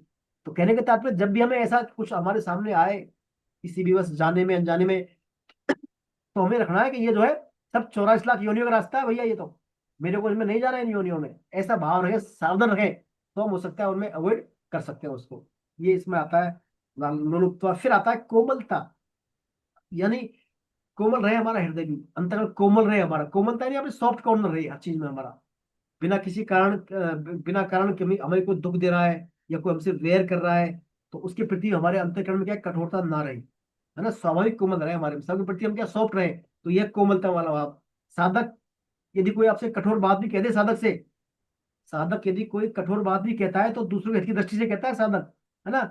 उसके पीछे विचार क्या रहता है कि भाई ये समझ सकता है, इससे इसका हित हो सकता है, उसके प्रति हम क्या है, सॉफ्ट रहे, यानी जीवन में हमारे में कठोरता ना करें, सॉफ्ट रहे। ये हो गया कोमलता। फिर आता है लज्जा। लज्जा यानी शर्म। शर्म करें हम, कि हम सोचें हमारे से कोई साथ के विरुद्ध काम ना हो जाए, कोई कोई लोक मर्यादा के विरुद्ध काम ना हो जाए। संकोच रहता है ना, मतलब संकोच कि कोई क्या कहेगा, ऐसा कर लूंगा, तो वो भाव होना चाहिए, तो उसका नाम है लज्जा। तो लज्जा केवल दूसरों के देखने से नहीं आती, प्रत्युत कृष्ण की प्राप्ति के उद्देश्य को स्मरण करके भीतर से स्वतः प्रकट होती है। देखिए, कोई देखेगा वो कहेगा, वो तो अलग बात है, वो कोई खास बात नहीं, लेकिन मेरे अंदर कृष्ण प्राप्ति का उद्देश्य है, यदि मैं काम करूंगा तो भगवान क्या समझेंगे फिर, कैसे मेरा उद्देश्य प्राप्त होगी, मेरे कैसे मेरे वध प्राप्त होंगे, फिर वो अंदर से वो लज्जा वाला भाव रहे। तो इस लज्जा के कारण क्या है, साधक जो है 7 निश्चित कर्मों से बच जाता है, कि मेरे अंदर भगवान है, भगवान क्या कहेंगे कि मैं कैसा कर रहा हूँ, काम कर रहा हूँ, ऐसा भाव रखेंगे तो भगवान क्या है वो, फिर साधक 7 निश्चित कर्मों से बच जाता है और उसके आचरण ठीक होते चले जाते हैं। और जब साधक अपनी अहमता बदल लेता है, साधक अपनी अहमता बदल लेगा, मैं मानने लग जाएगा मैं केवल सेवक हूँ भगवान का, मैं भगवान का भक्त हूँ, भगवान मेरे, तो उस अहमता से फिर क्या है, स्वतः ही वो है शास्त्र कार्य करने में उसे लज्जा आएगी, फिर मैं भगवान का हूँ, सिर्फ भगवान मेरे हैं। तो फिर इस धारणा के बाद वो कोई भी क्या है, शास्त्र कर्म करेगा नहीं वो। तो ये हो गया लज्जा। एक अक्षर आता है इसमें मार्दव ही चापलम, यानी चाप उतावलेपन का भाव ना हो, उसमें चंचलता ना हो, उतावलापन ना हो, यानी कई बार समझते हैं बहुत ज्यादा चंचल होते हैं, बहुत जल्दी करते हैं काम, चपलता होने से जल्दी काम हो जाता है, ऐसी बात नहीं है, कभी भी धैर्य पूर्वक काम करे। सात्विक मनुष्य जब सब काम में धैर्य पूर्वक करता है तो उसका सब काम ठीक पर होता है, ठीक समय पर होता है। सात्विक मनुष्य का, सात्विक मनुष्य सभी कार्य करता है धैर्य पूर्वक, हम पढ़ेंगे आगे सत्य अध्याय में, धैर्य पूर्वक काम करता है वो। तो उससे धैर्य पूर्वक काम करने से क्या, मन में कोई हलचल ना होती, ना होगी, ना कोई चिंता होगी, ना कोई उद्वेग होगा, कुछ भी नहीं होगा। तो यानी उतावलापन ना हो हमारे एक्टिविटी में, शांति से करें, धैर्य से। तो ये है दूसरे अध्याय, दूसरे श्लोक भगवान ने कुछ बातें ये बोली कि अहिंसा, सत्यम, क्रोध त्याग, शांति शुनम, दया भूतेषु लोलुप्तम, मार्दव हीर चापलम। अब जो थर्ड नंबर श्लोक है, आचरण भाव आचरण के आधार पर, तीसरा जो श्लोक है, तेज क्षमा धति शौचम अद्रोह नति मानिता भवंति संपदन देवम विजातस्य भारत। भगवान क्या कह रहे हैं, तेज यानी प्रभाव, क्षमा शरीर की शुद्धि, वैर भाव का होना, मान को न चाहना, हे भरतवंशी अर्जुन, ये सभी देवी संपदा को प्राप्त हुए मनुष्यों के लक्षण है, प्रभाव है। वो आचरण भाव के हो गए, प्रभाव के हुए, प्रभाव बता रहे हैं। इसका क्या प्रभाव होगा, तेज, तेज का प्रभाव होगा, इसका क्षमा करने का प्रभावी गुण होगा, इसमें धैर्य रखेगा फ्री अपने उनके फलस्वरूप, शरीर की शुद्धि रहेगी, वैर भाव का नहीं होगा, मान को नहीं चाहेगा। तो जैसे महापुरुषों को संग मिलता है हमारे को, तो महापुरुषों को संग मिलता है हमारे को, तो हम क्या करते हैं, स्वतः ही जो है दुर्गुणों का त्याग करके सद्गुणों में लग जाते हैं, लग जाने देते हैं। हम जैसे स्वामी जी का फॉलो कर रहे हैं, स्वामी जी की संजीवनी पढ़ रहे हैं, गीता पढ़ने के बाद हम क्या, स्वतः ही कुछ दुर्गुण हमारे हट जाते हैं, तो ये क्या हुआ, उनका तेज हो गया, महापुरुषों को क्या हो गया, तेज हो गया, है ना। तो ऐसा तेज कहाँ से आता है, ये देवी संपदा वाला के कारण आता है तेज ही। हम किसी साधु का संग कर ले, साधु के चरणों से ले रहे, साधु की संगत कर ले, सत्संग कर ले उसका, तो हमारे में कुछ परिवर्तन आ जाता है, तो वो उसके तेज का ही प्रभाव होता है। तो ये तेज भी क्या है, देवी संपदा का प्रभाव है। दूसरा है क्षमा, तेज क्षमा धति शोषम। क्षमा यानी बिना कारण अपराध करने वाले को भी हम क्या है, हमारे अंदर दंड की सामर्थ्य है, हमारे, मान ली किसी ने हमारा बिना कारण अपराध कर दिया हमारा, और हमें हमारे में उसको दंड देने की सामर्थ्य है, फिर भी हम क्षमा कर दें उसको, भाई हमने इसको ना तो श्लोक में ना फॉलो में कोई सजा ना मिले, इसको क्षमा कर दे इसको, तो ये क्या है, क्षमा वगैरह भाव है। देखिए क्षमा मोह भी होता है, यानी ममता करें हम किसी से भयपूर्वक या स्वार्थ पूर्वक भी की जाती है क्षमा, कई बार क्षमा ममता पूर्वक की जाती है, हमारे बच्चों को माफ कर देते हैं ममता के कारण। भय कारण क्या है, हमसे पावरफुल है, उनको भय कारण क्षमा कर देते हैं, और कुछ स्वार्थ को लेकर कि हमारे इनसे काम पड़ेगा, इनको छोड़ो, है ना। तो ममता, भय और स्वार्थ को लेकर भी क्षमा की जाती है। जैसे पुत्र कोई अपराध करता है तो पिता उसके अपराध को क्षमा कर देता है, किसी कारण, ममता के कारण। तो ये क्षमता क्या है, ममता होने को लेकर है, ये क्षमा क्या शुद्ध क्षमा नहीं है, ये ममता को भाव पुष्ट करने वाली क्षमा है ये। दूसरा, इस प्रकार किसी बलवान और क्रूर व्यक्ति के द्वारा हमारे पर अपराध किए जाए तो हम क्या, भयवश कुछ नहीं बोलते, तो ये भी क्या है, स्वार्थ वाली क्षमता हो गई है ना। तो ये सब क्या है, क्षमा। वास्तव में सही क्षमा कौन सी है, किसी ने बिना कारण हमारे पर हमारा बिना वजह अपराध कर दिया और हम उससे पावरफुल है और फिर हम क्षमा कर दे, तो ये है वास्तविक क्षमा। तो क्षमा भी क्या है, क्षमा जो है दो रीति से होता है। क्षमा फिर हमने किसी का अपकार किया तो हमें उसका दंड नहीं मिले, इस वजह से क्षमा मांगने में स्वार्थ भाव रहने से वह ऊंचे दर्जे की क्षमा याचना नहीं है। क्या समझे? हमने किसी का बुरा किया, अपकार किया, तो हमें उसका दंड नहीं मिले, इस भय से हम क्षमा मांगने में स्वार्थ का भाव रहने से वह ऊंचे दर्जे की क्षमा नहीं है। दूसरी, हमने हमसे किसी का अपराध हुआ, मान लीजिए कि मैं अब उम्र भर ऐसा अपराध नहीं करूंगा, इस भाव से मांगी हुई क्षमा अपने सुधार की दृष्टि से होती है। ऐसी क्षमा से मनुष्य की उन्नति होती है। समझ गए ना? हम अपने आप में कर लें भाई, हम दोबारा कभी ऐसा काम अब नहीं करेंगे, अपने आप को फिर कर लें, तो ये सबसे ऊंची दर्जे की क्षमा है कि दोबारा भविष्य में कभी ऐसा अपराध नहीं करूंगा, नहीं प्रायश्चित कर लें हम, तो वो क्षमा हो गया, क्षमा मांगना। तो क्षमा वाला भाव भी क्या है, देवी संपदा का प्रभाव है। फिर आता है धृति। धृति यानी धैर्य। हमें पढ़ लिया धैर्य अभी, उतावलापन का अपोजिट धैर्य। उतावलापन नहीं होना चाहिए, किसी भी अनुकूल परिस्थिति आ जाए तो विचलित ना हो, विचलित बिना हुए हम अपने उस पर कायम रहे स्थिति में, तो यह है धृति। शौचम, शौचम मानी पवित्र करना, शुद्धि करना, बाहर से और भीतर से। भाई ये शुद्धि, अंत्य शुद्धि का नाम क्या? शौच है। कृष्ण प्राप्ति का उद्देश्य रखने वाले जो है उनको बाह्य शुद्धि का भी ख्याल रहता है, और बाह्य शुद्धि तो और बाह्य शुद्धि रखने से फिर क्या होगा, हमारी अंतःकरण की शुद्धि स्वतः ही होगी। फिर अंतःकरण शुद्धि स्वतः ही होगी, और अंतःकरण की शुद्धि होने पर बाह्य शुद्धि फिर होती ही नहीं। ये कितनी बड़ी बात है।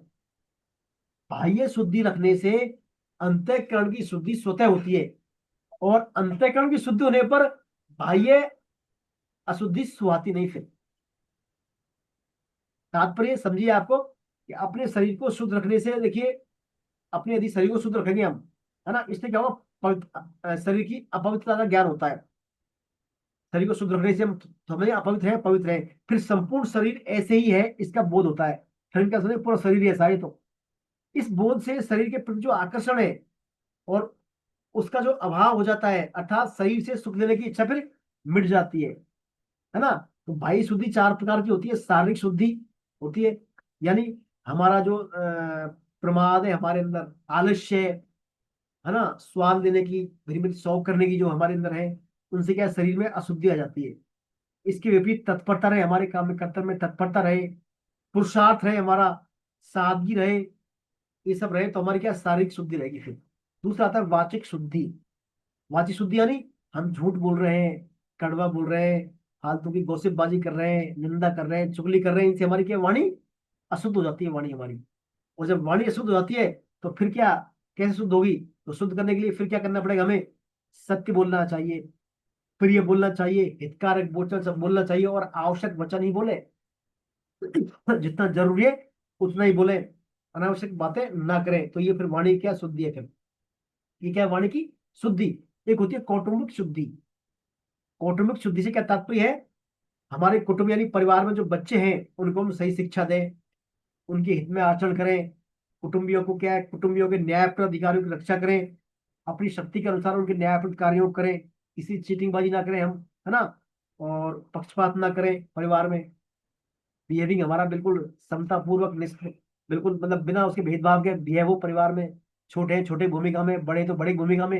ये सब क्या है, कौटुंबिक शुद्धि है। और एक शुद्धि आती है आर्थिक शुद्धि, सबसे महत्वपूर्ण है हमारे लिए आर्थिक शुद्धि। जब दूसरों के हित का ध्यान रखते हुए हम, जब दूसरों के हित का ध्यान रखते हुए न्यायपूर्वक बर्ताव करें हम, है ना, बेईमान रहित होकर धन का उपार्जन करें, बेईमानी रहित होकर धन का उपार्जन करें, तो यह क्या है, शुद्ध कमाई का धन कहलाता है। फिर बेईमानी रहित होकर उसको यथाशक्ति हम जो है आरक्षित, अभावग्रस्त, रोगी, अकाल पीड़ित जो है ना, भूखे लोग हैं, ब्राह्मण हैं, स्त्री हैं, उनमें लगाएं, तो उससे और उसकी शुद्धि हो जाती है। फिर हमारे उसकी इसकी इनकी भी शुद्धि हो जाती है। और सदग्रंथों में, सदग्रंथ यानी भगवत गीता वगैरह आदि जो भागवतम, इनको कम मूल्य में उपलब्ध कराएं, उनके प्रचार करें, तो उससे हमारे धन की शुद्ध होती है, धन की शुद्धि होती है उससे। यानी हमारी जो इनकम में कहीं ऐसा कुछ आ रहा है तो उसको हम क्या है, लगाया उसमें दूसरों की सेवा में, तो उससे क्या है, वो उसकी शुद्धि होती है। कृष्ण प्राप्ति का उद्देश्य होने पर, कृष्ण प्राप्ति का उद्देश्य होने पर स्वयं की शुद्धि हो जाती है, और जिसे शरीर, वाणी, कुटुंब, धन आदि सभी क्या है, पवित्र और शुद्ध हो जाते हैं। देखिए यदि हमारा उद्देश्य कृष्ण प्राप्ति का है तो हम ही शुद्ध हो गए खुद ही, और हम खुद शुद्ध हो गए तो हमारी वाणी, शरीर, कुटुंब, आर्थिक सब कुछ शुद्ध हो गए। फिर उद्देश्य कितना प्रभावशाली है। उद्देश्य हमारा एक हो वो सब फिर लाइन अपने आप फिट बैठ जाती है, फिर पूरा ट्रैक पर आती है सब और शुद्धि है ना। तो ये हो गया स्वचम, यानी बाहर से भीतर से शुद्ध रहे हम। फिर आता है अद्रोह नाति मानिता। एक आता है अद्रोह। अद्रोह मानी हमारे अंदर क्या है, देखिए बिना किसी कारण हमारे को अनिष्ट कर रहा है, मान लीजिए बिना किसी कारण को हमारा अनिष्ट कर रहा है, और हमारे अंतःकरण में भी उसके प्रति हम फिर बदला लेने की भावना ना हो, किसी ने हमारा बुरा कर दिया बिना वजह ही, फिर भी हमारे अंतःकरण में उससे हम बदला लेने की भावना ना हो, तो वो कहलाता है अद्रोह। यानी जिस साधक का उद्देश्य भगवत प्राप्ति है, जिस साधक का उद्देश्य भगवत प्राप्ति है, उसके मन में कभी भी बदला लेने की भावना नहीं रहती। तो जो भी इसने किया उसको भगवान की द्वारा भेजी परिस्थिति मानकर स्वीकार करके भूल जाता है उसको, फिर वो उसमें ध्यान, उसको अंदर उसमें उलझता नहीं फिर वो। ऐसा क्या है, कर्मयोग का जो साधक होता है सबके हित के लिए काम करता है कर्मयोगी वो, और ज्ञान योगी सबको अपना स्वरूप समझता है, और भक्ति योगी सब काम को भगवान का मानता है। तो कभी भी किसी के प्रति वो द्रोह नहीं करता, चाहे ज्ञान योग का साधक हो चाहे भक्ति योग का चक्कर में हो, किसी के प्रति वो द्रोह नहीं करता, क्योंकि वो जानता है वो ज्ञान योग वाला क्रिया ही क्रिया में प्रकृति ही प्रकृति में बरत रही है, मैं कुछ भी नहीं कर रहा। लोग ही आपस में गुणों के संग करके कर्म कर रहे हैं, मैं तो कुछ भी नहीं कर रहा, मैं भगवान के लिए कर रहा हूँ, तो वो क्या है नहीं फंसता है बदला लेने वाली भावना में। इसको बोलते हैं अद्रोह है ना, अद्रोह। एक आता है नाति मानिता। नाति मानिता मानी, नाति मानिता यानी मान नहीं चाहना, मान नहीं चाहिए, यानी साधारण व्यक्तियों से मान चाहना क्या होता है, मान्यता। सामान्य व्यक्तियों से मेरा मान करे, सम्मान का होगा मान्यता। और मान नहीं चाहना यानी, और जिनको अपने आदर्श माना है, शिक्षा ग्रहण की है, उनसे भी अपन मान चाह रहे, तो ये कहलाता अति मान्यता। और इसका न होना क्या है, नाति मान्यता, समझे ना। बस दूसरों से सम्मान नहीं चाहना, ये तो हो गया मान्यता। और जिसको मतलब हमने कुछ बताया है, उसका उपकार किया है, वो हमारा खास ध्यान करे, खास सम्मान करे, ये होगा अति मान्यता।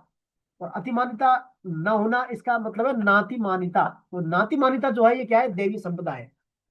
किसी से भी आपने चाहे किसी का कितना उपकार किया है, कितने ही आप विद्वान है उसकी तुलना में, कभी भी उससे मान की इच्छा ना करें अपन, तो ये नाति मान्यता। संसारिक नाति मान्यता होती है एक एक परमार्थिक मान्यता। संसारिक में अपने को दूसरों की अपेक्षा श्रेष्ठता का भाव कर ले हम, मान लेना, तो संसारिक मान्यता आ जाएगी। फिर अपने को दूसरे की अपेक्षा श्रेष्ठ मान ले हम कि मैं इनसे श्रेष्ठ हूँ, तो वो भावना संसारिक मान्यता वाली भावना आ जाती है। और परमार्थिक यानी मेरा साधन जो है इनसे श्रेष्ठ है, मैं अच्छा साधक हूँ, मैं अच्छा स्वाध्याय कर रहा हूँ, अच्छा यज्ञ कर रहा हूँ, तब कर रहा हूँ, तो वो परमार्थिक मान्यता हो गई।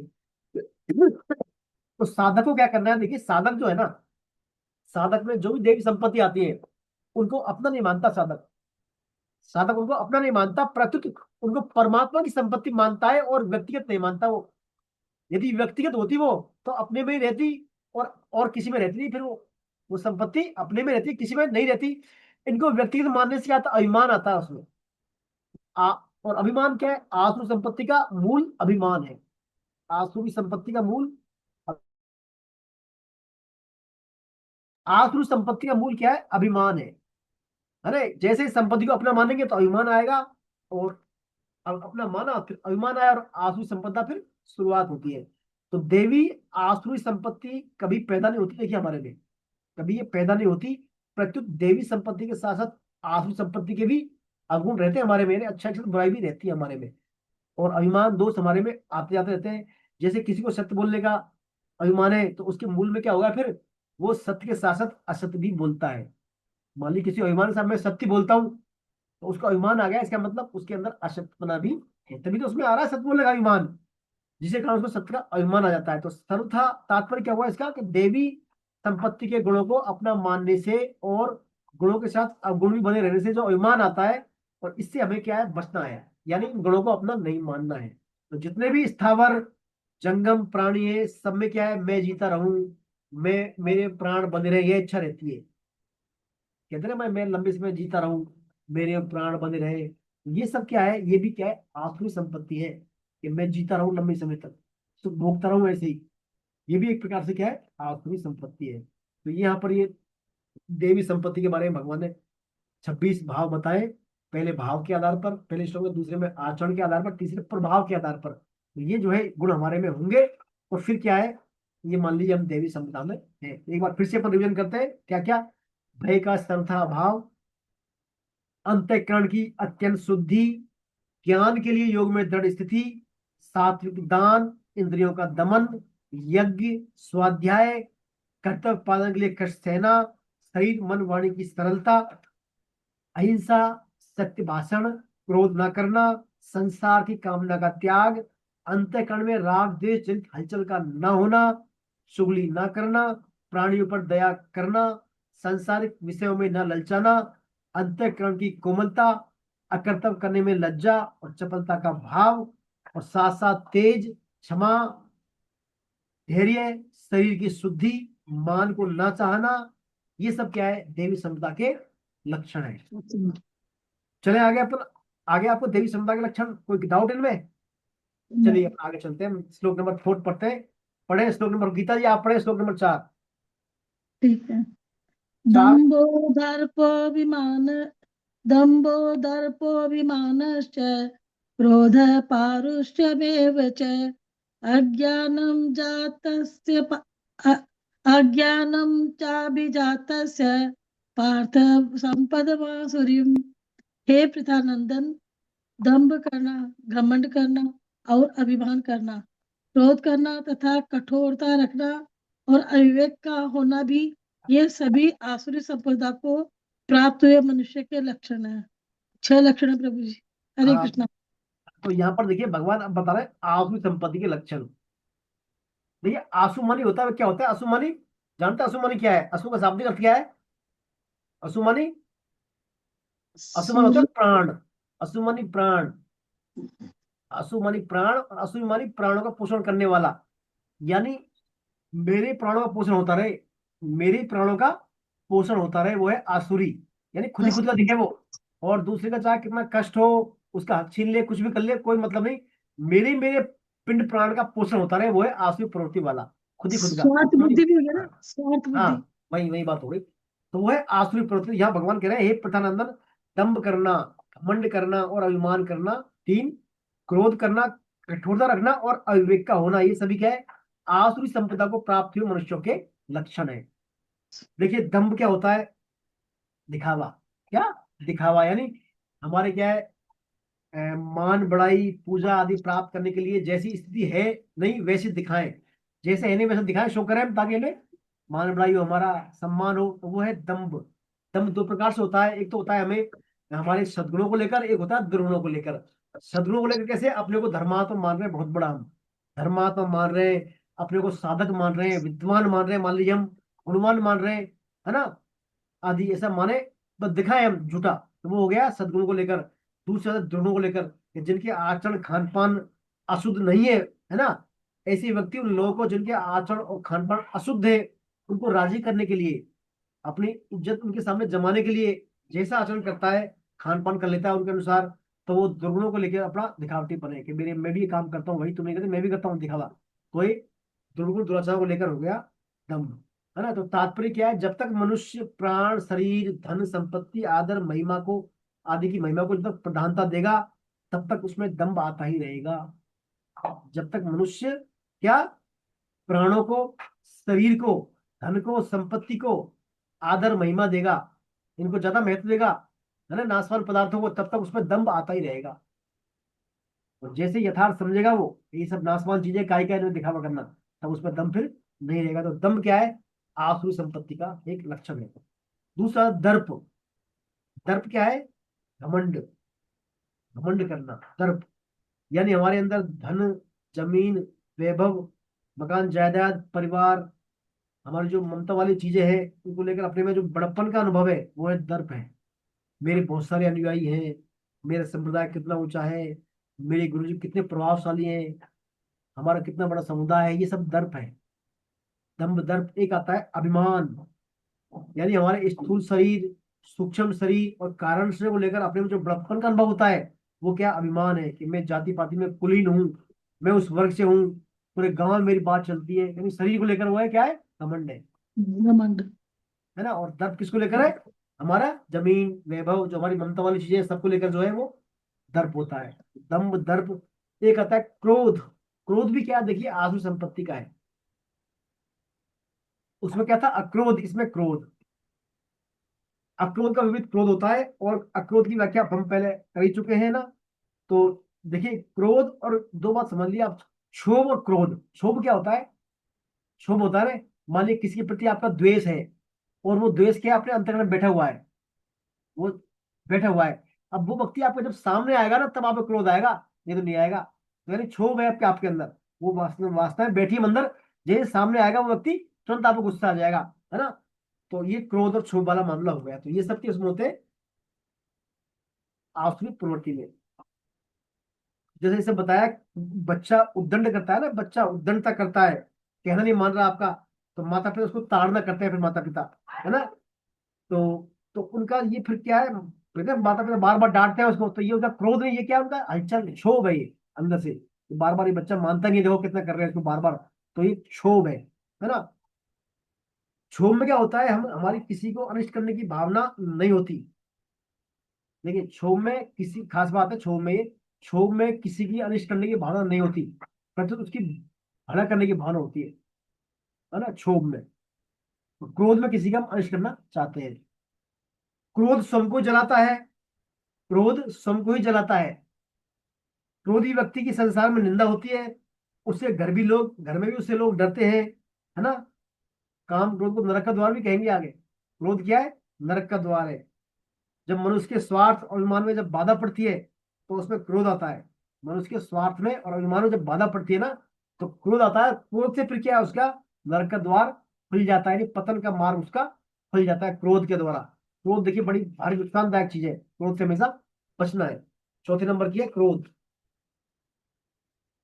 पहला हो गया दंभ, दर्प, अभिमान। दंभ, दर्प, अभिमान, क्रोध, और फिर आती है कठोरता। क्या, कठोरता और अज्ञान। पांच और छह, कठोरता। कठोरता भी क्या प्रकार की होती है हमारी, तो अपन पढ़ा था उसमें आर्जव, आर्जव सरलता, तो यहाँ उसका अपोजिट है कठोरता। यानी हमारी शारीरिक कठोरता हो, अकड़ कर चलने हम, नेत्रों में वो बिल्कुल जो है किसी से आंख मिलाने की हिम्मत नहीं किसी में, इतनी ज्यादा हम वो दिखा रहे हैं अपना प्रभाव। वाणी की कठोरता हो, कठोर बोलना, दूसरा भयभीत हो जाए हमारी दृष्टि डालते ही, है ना। तो ये सब क्या है, कठोरता हमारे में आसुरी संपत्ति का लक्षण है, कठोरता। वाणी कठोरता हो, नेत्रों की कठोरता, हमारी चाल चलन व्यक्तित्व की कठोरता, हमसे दूसरे भयभीत हो जाए, हृदय की कठोरता, मुसीबत आने पर भी हम दूसरे की मदद नहीं करें। कठोरता ये नहीं किसी की जरूरत है हमारी तब मदद नहीं करें, ये कितना कठोर है, तो वो कठोरता। मैंने उसके साथ ऐसा कड़ा, मान लीजिए हम कहते हैं मैंने उसके साथ ऐसा कड़ा व्यवहार किया कि मैंने उसके दांत खट्टे कर दिए, मैंने उसके दांत खट्टे कर दिए, तो ये क्या कठोरता है, ये पौरुष कठोरता है, हमारे व्यवहार की कठोरता है। स्वार्थ बुद्धि हमारी जब जितनी अधिक रहेगी, स्वार्थ बुद्धि की अधिकता रहने से ही क्या है, हमारे में ये कठोरता आती है। तो जितना हमारा स्वार्थ रहेगा उतना ही ज्यादा हमारे में कठोरता रहेगी। दूसरा इसमें आता है अज्ञान। अज्ञान, भाई स्वार्थ क्यों आएगा, क्योंकि हम हमारे पिंड का, हमारे शरीर का पोषण चाहते हैं, हमारे शरीर को मिले, सब ये चाहते हैं, तो ये स्वार्थ आ जाता है, और फिर इसलिए सब आ जाती है बीमारी है, सब और सी बात। अज्ञान, अज्ञान किसका नाम है, अज्ञान नाम है अविवेक का। अविवेक का नाम अज्ञान है। अविवेकी पुरुषों को देखिए क्या होता है, सत्य असत्य का पता नहीं होता, ना कर्तव्य अकर्तव्य का, क्योंकि उनकी दृष्टि क्या है, नाशवान पदार्थों पर रहती है। उनकी दृष्टि नाशवान पदार्थों पर रहती है, वे इंद्रियों और उनके विषयों के अनुकूल सुख मांगते रहते हैं, और प्रतिकूलता को भी दुख मानते हैं। इसलिए वे परिश्रम इस सुख के लिए करते हैं, और परिणाम उनको पहले से अधिक दुख मिलते हैं अज्ञानता के कारण। ऐसे अज्ञानी व्यक्ति मान बढ़ाई, सुख आराम, धन संपत्ति आदि के प्रलोभन में आकर के करने लायक काम को भूल जाते हैं। वो परिणाम स्वरूप उनका बड़ा अहित हो जाता है, फिर अपने कर्तव्य से वो च्युत हो जाते हैं। वे क्या करते हैं, इस मरण धर्म जो शरीर है, यानी आदि अंत वाला शरीर है, इसके साथ कहते हैं मैं मरूं नहीं, मैं सदा सुख भोगता रहूं, ऐसी इच्छा करने वाले मनुष्य होते हैं वो। मैं इसका हमेशा ही लंबे समय तक जीवित रहूं, सुख भोगता रहूं। इस कारण फिर उनमें क्या, अज्ञानता हावी होती चली जाती है। तो वास्तव में प्रकृति के साथ जो अपना संबंध है जीव का, वो माना हुआ है। हम जब चाहे जब इस संबंध का त्याग कर सकते हैं, कारण कि जीव तो क्या चेतन है और अविकारी है। चेतन का जड़ से वास्तव में संबंध है नहीं, केवल माना हुआ संबंध है। इस संबंध को छोड़ते ही हमारी आसुरी प्रवृत्ति सर्वथा सर्वथा के लिए मिट जाती है। इस प्रकार मनुष्य में आसुरी संपत्ति मिटाने की पूरी पूरी क्षमता है। आसुरी प्रवृत्ति मिटाने की मनुष्य में पूरी पूरी क्षमता है। प्राणों में मनुष्य जो का तो प्राणों में मनुष्य का जो का तम हो जाता है, क्यों तो आसुरी प्रवृत्ति बढ़ती चली जाती है। यानी मैं मेरा पास जितना रहेगा उतनी उसमें ज्यादा आसुरी प्रवृत्ति बढ़ती चली जाएगी। आसुरी संपत्ति के अधिक बढ़ने पर मनुष्य अपने प्राणों को रखने के लिए दूसरों की हत्या करने से भी नहीं हिचकिचाता। प्राणों के प्रति जितनी जिसमें आसुरी प्रवृत्ति होगी ना, वो दूसरी की हत्या भी कर देगा खुद के स्वार्थ के लिए वो, यानी स्वार्थ का दूसरा नाम है आसुरी प्रवृत्ति। और इसको आसुरी प्रवृत्ति को मनुष्य जब चाहे जब हटा सकता है। नाशवान पदार्थों में जो उसने मैं मेरे पर मान लिया, उस संबंध को यदि खत्म कर दे, वो नहीं माने, तो स्वतः ही उसकी आसुरी प्रवृत्ति नष्ट हो सकती है। और चूंकि दैवीय प्रवृत्ति तो स्वतः विद्यमान है उसमें, बस भूलवश उसने नाशवान पदार्थों का आश्रय ले लिया, इसलिए आसुरी प्रवृत्ति में आ गया वो। तो ये यहाँ पर आसुरी और इसका दैवी संपत्ति का विवेचन भगवान ने यहाँ पर इसमें 4-5 श्लोकों में बताया है। अब देखिए भगवान बता रहे हैं, दोनों प्रवृत्तियों का फल बता रहे हैं, दोनों संपत्तियों का। आसुरी संपत्ति का फल क्या होता है और देवी संपत्ति का फल क्या होता है। श्लोक नंबर 5 पढ़े, कौन पढ़ेंगे श्लोक नंबर 5? पढ़े श्लोक नंबर 5, कोई पढ़े? मैं पढ़ूं हाँ सब? रजनी जी, चलो मैं पढ़ूँ आचार्य जी? हाँ हाँ। रजनी जी पढ़ रही है, रजनी जी पढ़ रही है, रजनी जी।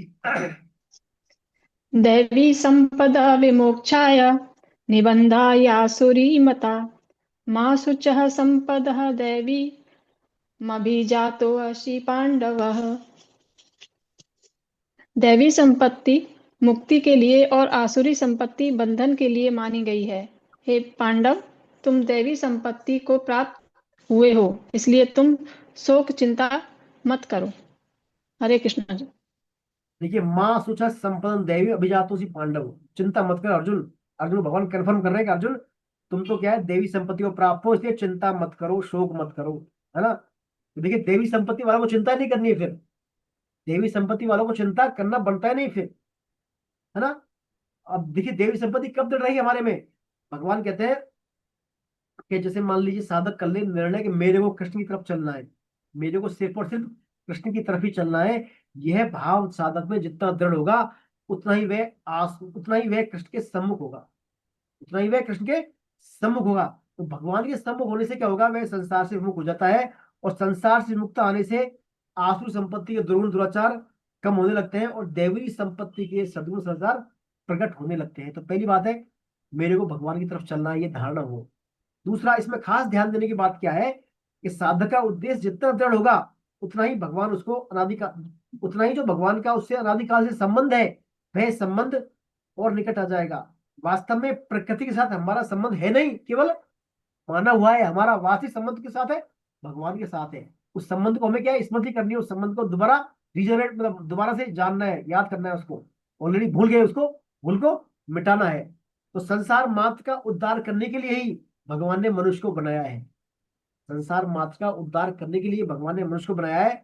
मनुष्य भगवान के द्वारा दी हुई विलक्षण शक्ति के द्वारा भगवान के सम्मुख होकर उनकी सेवा करके उनको वश में कर सकता है, उनको अपने वश में कर सकता है मनुष्य। ऐसा विचित्र अधिकार उसे भगवान ने दिया है मनुष्य को। तो जो जन्म मरण देने वाली है वह आसुरी संपत्ति। जब तक अहमता रहेगी, यानी मैं शरीर हूं, मेरा शरीर है, मेरे को सुख मिलता रहे, ऐसा भाव रहेगा, ऐसे विचार रहेंगे, तब तक देवी संपत्ति जो है उसको मुक्ति, आसुरी संपत्ति में रहेगा वो, देवी संपत्ति उसकी प्रकट नहीं हो सकती। तो फिर हमारे मन में बात ये आती है, भाई जब भगवान ने दोनों ही संपत्ति दी है, ये सब कुछ दिया है, तो मनुष्य मुक्ति के लिए क्या करे फिर, मनुष्य मुक्ति के लिए क्या करे। जैसे यदि बीज को भून दिया जाए या उबाल दिया जाए, बीज को मान लीजिए भून दे उबाल दे, तो फिर अंकुरित वो नहीं होगा। तो पृथ्वी फिर उसे क्या करे, अपने में मिला लेगी, उसको बीज को मिला लेगी, और फिर उसे क्या है, मिला लेगी, और उससे फिर क्या है, सब उसकी दोबारा फिर उसको नष्ट हो जाएगा, एक प्रकार से उसकी अहमता नष्ट हो जाएगी। तो ऐसे ही जब हमारा कृष्ण प्राप्ति का दृढ़ निश्चय हो जाएगा, तो संसार के सब बीज अहमता में नष्ट हो जाएंगे फिर। समझे बात को इसको। जैसे बीज होता है, बीज मान लीजिए हमने बॉईल कर लिया है, भून लिया, तो वो एक प्रकार से खत्म हो गया, वो मैंने खत्म ही हो गया, दोबारा फिर उसके सब खत्म हो गया, वो नए सिरे से होगा, फिर वो नए सिरे से फिर होता है उसका, हाँ है ना, दोबारा से। ऐसे ही यदि हमने एक बार हमारी उद्देश्य पकड़ लिया, दृढ़ कर लिया, पहले तो बृहस्पति के संसार में कि मैं भगवान का, मैं सिर्फ भगवान की तरफ ही चलना है, ऐसा दृढ़ उद्देश्य करने से क्या है, हमारा फिर हमारे जो अहमता में जो बीज बैठे हैं संसार के, सब बीज क्या है, नष्ट होते हैं। फिर वो दृढ़ उद्देश्य करते हैं, जैसे बोलने पर उबलने पर नष्ट होता है ना सब उसके अंदर, ऐसे हमारे अंदर भगवान के प्रति चलने की दृढ़ता करने से हमारे संसारिक बीज सभी क्या है, नष्ट हो जाते हैं। उससे फिर क्या होगा, हमारा स्वतः ही भगवान की तरफ हम चलने लग जाते हैं। तो एक खास बात इसमें आती है, मैं केवल भगवान का हूं और मुझे भगवान की तरफ ही चलना है, ये मूल है इसका देवी संपत्ति का। ये हमने कर लिया, तो देवी संपत्ति फिर अपने में आने लग जाएगी, स्वतः ही भगवान के नाम, भगवान के रूप, भगवान के गुण लीला आदि का हमारे सभी आने, इनका चिंतन होने चल जाता है। देखिए इसमें बात है, एक बात इसमें और आती है चौपाई मानस में, सुमति कुमति सबके उर रही, नाथ पुराण निगम अस कहीं। जहाँ सुमति है संपत्ति नाना, जहाँ कुमति है विपत्ति निदाना। यानी देखिए आसुरी संपत्ति क्या है, बंधन कारक है ना, और ये बांधने वाली है आसुरी संपत्ति, और देवी संपत्ति मुक्तिदायक है ना। जहाँ सुमति है संपत्ति नाना, यानी जहाँ सुमति रहेगी, सुमति यानी देवी संपत्ति रहेगी, वहां सब कुछ ठीक है वहां पर। और जहाँ कुमति आ गई, यानी यहाँ आसुरी संपत्ति आ गई, तहाँ विपत्ति निदाना, वहां बहुत सारी फिर विपत्ति आ जाती है। तो यानी जितने भी संसार में जितने भी प्राणी है, चाहे किसी भी योनि के हो वो देवी संपदा, खास रूप से मनुष्य योनि की बात हुई यहाँ पर, देवी संपदा में यदि आ गए तो वो क्या है, मुक्त करने में सहायक है, फिर भगवान के नजदीक ले जाने में है देवी संपदा। और ये जो आसुरी संपत्ति है, ये क्या है, भगवान से दूर कराने वाली है, यानी भगवान से बंधनकारी है, बार बार जन्म मरण करने वाली है। तो जितने भी प्राणी है हमारे संसार में, सभी क्या है, क्षर अक्षर के सहयोग से बने हैं, क्षेत्र क्षेत्र के सहयोग से बड़े हुए हैं। तो उनमें क्या भेद बता रहे भगवान, उनमें भेद बता रहे आने वाले श्लोक में। आइए पढ़े श्लोक नंबर 6। कौन पढ़ेंगे श्लोक नंबर 6? इंदिरा जी आप पढ़े श्लोक नंबर 6। बहुभूत सर्गो लोकेस्मिन् देव आसुर एव च देवो विस्तरस्य प्रोक्त आसुरम पार्थ में शृणु। इस श्लोक में दो तरह के ही प्राणियों की सृष्टि है, दैवी और आसुरी। दैवी को तो मैंने विस्तार से कह दिया, अब हे पार्थ तुम मुझसे आसुरी को विस्तार से सुनो। हरे कृष्णा। बिल्कुल विस्तार से सुनो। तो भगवान कह रहे हैं, जब देव नाम से तात्पर्य भगवान का है, देव है ना, देव नाम भगवान का है। कृष्ण प्राप्ति के लिए जितने भी सद्गुण सदाचार है वो सब देवी सभ्यता के अंतर्गत आते हैं, पहली बात।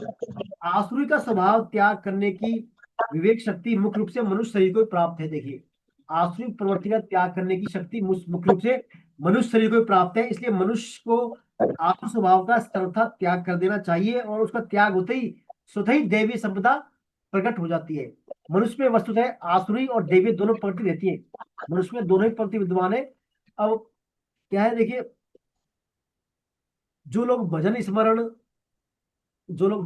के साथ साथ आसु संपत्ति का भी पोषण करते हैं, अर्थात संसारिक भोग संग्रह भी कर रहे हैं, संसार का सुख भी ले रहे हैं, भजन भी कर रहे हैं, तो उनको साधक नहीं कहा जा सकता। कारण कि कुछ देव स्वभाव और कुछ असुर स्वभाव, तो कुछ उनमें और भी नीच स्वभाव भी रहता है। खास ध्यान देने की बात यह है कि हमारी प्रवृत्ति अहमता के अनुसार होती है। हमारी प्रवृत्ति सभी है कि हमारी प्रवृत्ति अपनी अहमता के अनुसार होती है, और प्रवृत्ति के अनुसार हमारी अहमता दृढ़ होती है। जिसकी अहमता में मैं सत्यवादी हूँ, इसे भाव है, मैं सत्यवादी हूँ, मैं भगवान की तरफ चलने वाला हूँ, ऐसा भाव है, तो वो सत्य बोलेगा, और सत्य बोलने से उसकी सत्यनिष्ठा क्या होगी, दृढ़ हो जाएगी। सत्य बोलने से उसकी सत्यनिष्ठा दृढ़। परंतु जिसकी अहमता में मैं संसारी हूँ, मुझे मेरा काम संसार की भोग करना है, संग्रह करना मेरा काम है, ऐसा भाव से उसको क्या है, झूठ कपट करने में फिर देर नहीं लगती उसको। फिर उसकी ये अहमता में भाव दृढ़ हो जाते हैं कि बिना झूठ कपट के भी काम कभी नहीं चल सकता। समझिए ना। तो खास बात हमारी अहमता के अनुसार प्रवृत्ति दृढ़ होती है। हमारी जैसी अहमता रहेगी वैसे हमारे में देवी प्रवृत्ति आएगी या आसुरी प्रवृत्ति आएगी, और उस प्रवृत्ति से फिर हमारी क्या अहमता और दृढ़ होती चली जाती है। तो मनुष्यों की सद्भाव या दुर्भाव की मुक्ता को लेकर प्रवृत्ति होती है ज्यादातर। सद्भाव या दुर्भाव को लेकर ही मनुष्य की प्रवृत्ति होती है। जिनका उद्देश्य परमात्मा प्राप्ति का हो जाता है उनमें तो सद्भाव की मुक्ता आ जाती है और दुर्भाव मिटने लग जाते हैं, और जिनके उद्देश्य में भोग संग्रह आते हैं तो उनमें क्या है, दुर्भाव आ जाते हैं और सद्भाव छिपने लग जाते हैं। नए नए अधिकार मनुष्यों को मिलते रहते हैं पृथ्वी पर। उसमें भी क्या है, बहुत कोई विलक्षण अधिकार मिलता है।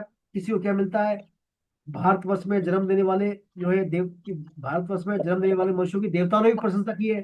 अहो देवता कहते हैं, अहो जिन जीवों ने भारतवर्ष में भगवान की सेवा के योग मनुष्य जन्म प्राप्त कर लिया है, उन्होंने ऐसा क्या पुण्य किया है, अथवा इन पर हरि प्रसन्न कैसे हो गए, ये परम सौभाग्य के लिए भी तो हमें निरंतर तरह से भागवत में आता है। देवता कहते हैं कि भारतवर्ष पर जो जन्म देने वाले लोगों ने कितने अच्छे पुण्य कर्म किया कि उनको मनुष्य का जन्म मिल गया।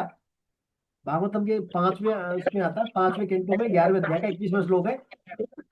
देवता भी क्या है, कहते हैं हमने ऐसे भाग कर्म क्यों नहीं किए कि हमें भारतवर्ष में जन्म नहीं मिला। तो मनुष्य शरीर में आकर मनुष्यों को विशेष सावधानी से देवी संपत्ति को जागृत करने का प्रयास करना चाहिए।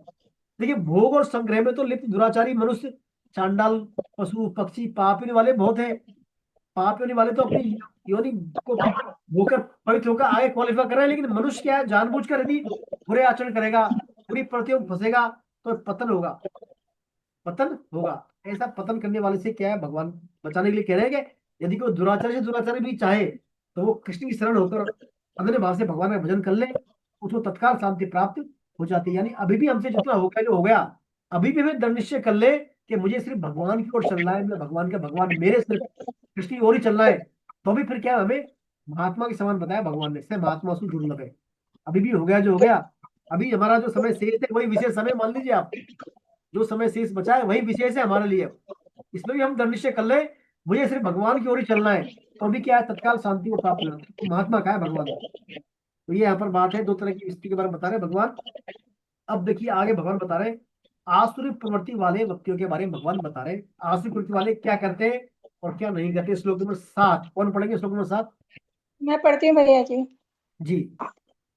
प्रवृत्तिं च निर्वृत्तिं च जना न विदुर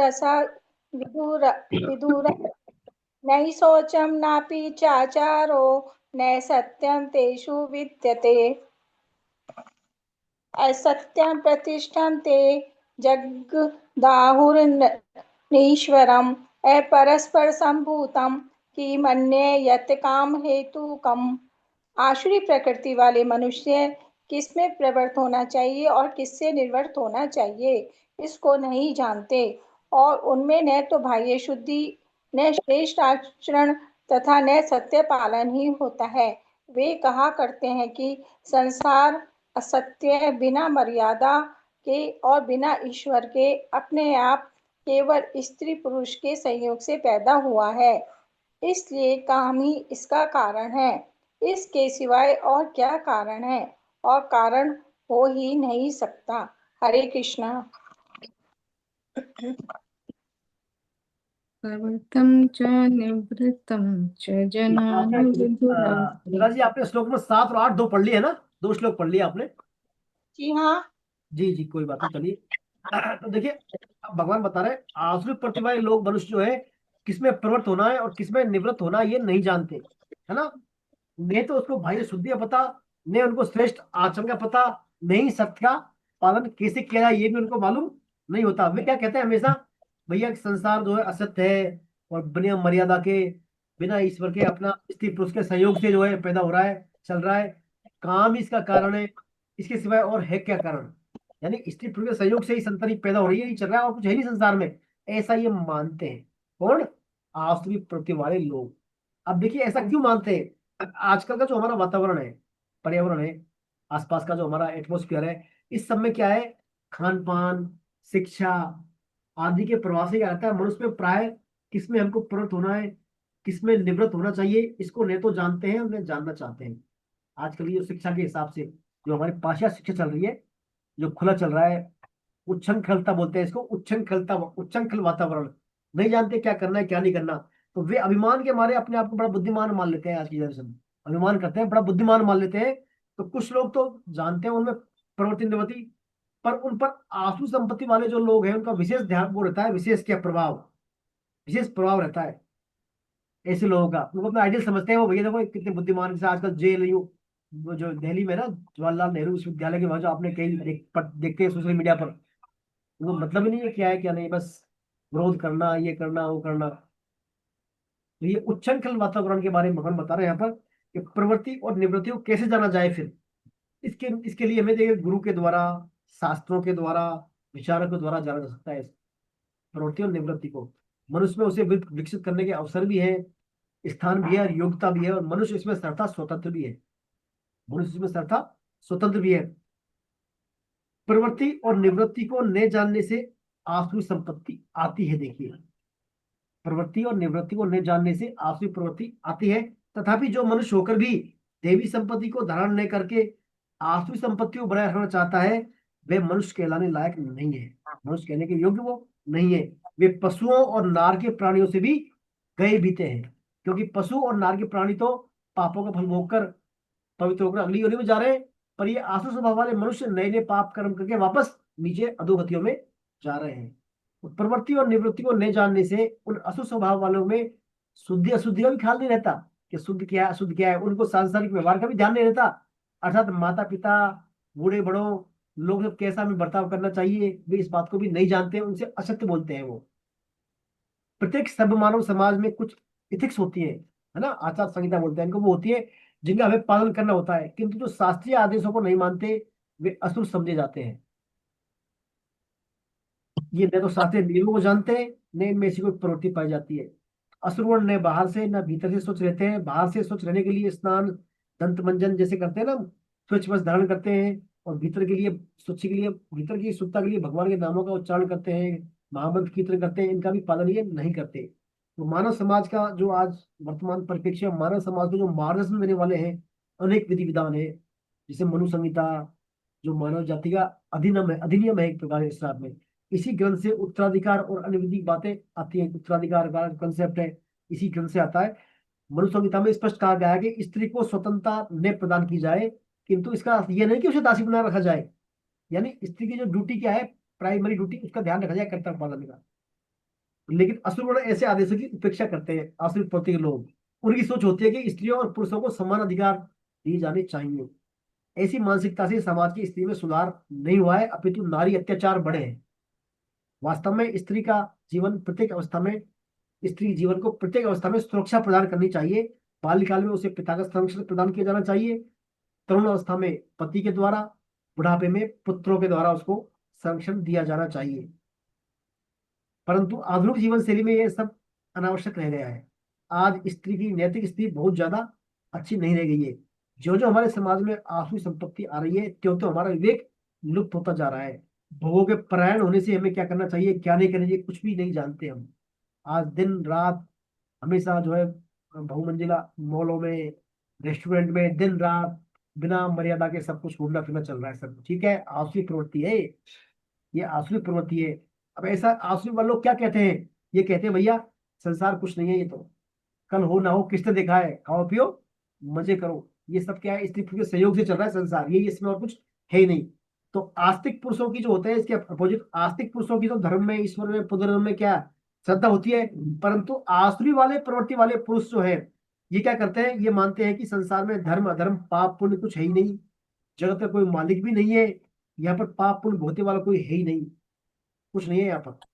आसुरी लोग ये निष्कर्ष निकालते हैं कि जगत में न कोई कारण है, ना कोई कार्य, ना कोई नियामक है, ये ना कोई प्रायोजन है, हर वस्तु मिथ्या है। वे यही सोचते हैं कि ईश्वर ने किसी प्रायोजन से ही संसार की रचना की है, कोई कोई प्रायोजन से संसार की रचना की है, इसके पीछे ईश्वर का हाथ है।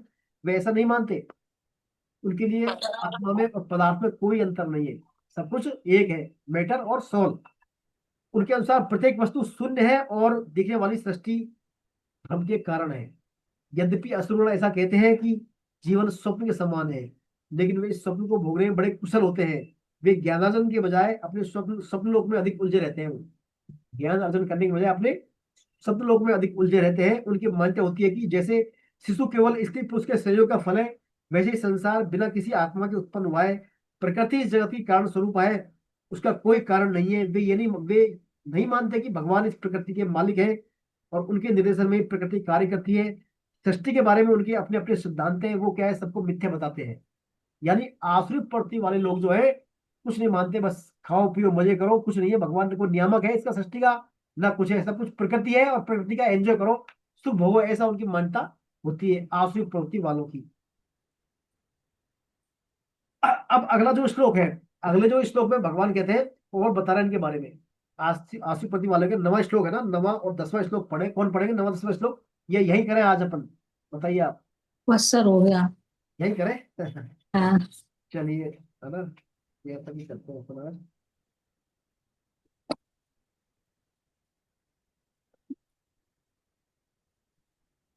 तो ये अपन ने आज जो है देवी प्रकृति के बारे में और आसुरी प्रवृत्ति के बारे में लक्षण पढ़े, संपदाओं के लक्षण, है ना। आसुरी संपत्ति में कितने लक्षण थे और देवी संपदा में कितने लक्षण थे, लक्षणों के बारे में थोड़ा विस्तार का सूक्ष्म में जाना है अपन ने, कैसा कैसा हमें करना चाहिए। यदि हमारे अंदर ऐसे भाव आ रहे हैं तो हमें कैसे इसे बचना चाहिए। यदि हमारे कोई ऐसा आ रहा है, इंटी लक्षण आ रहा है देवी संपदा के, उससे कैसे पार पानी, किस किस क्या भाव करना है, कैसे उसे बचना है, ये सब बारे में हमने पढ़ा।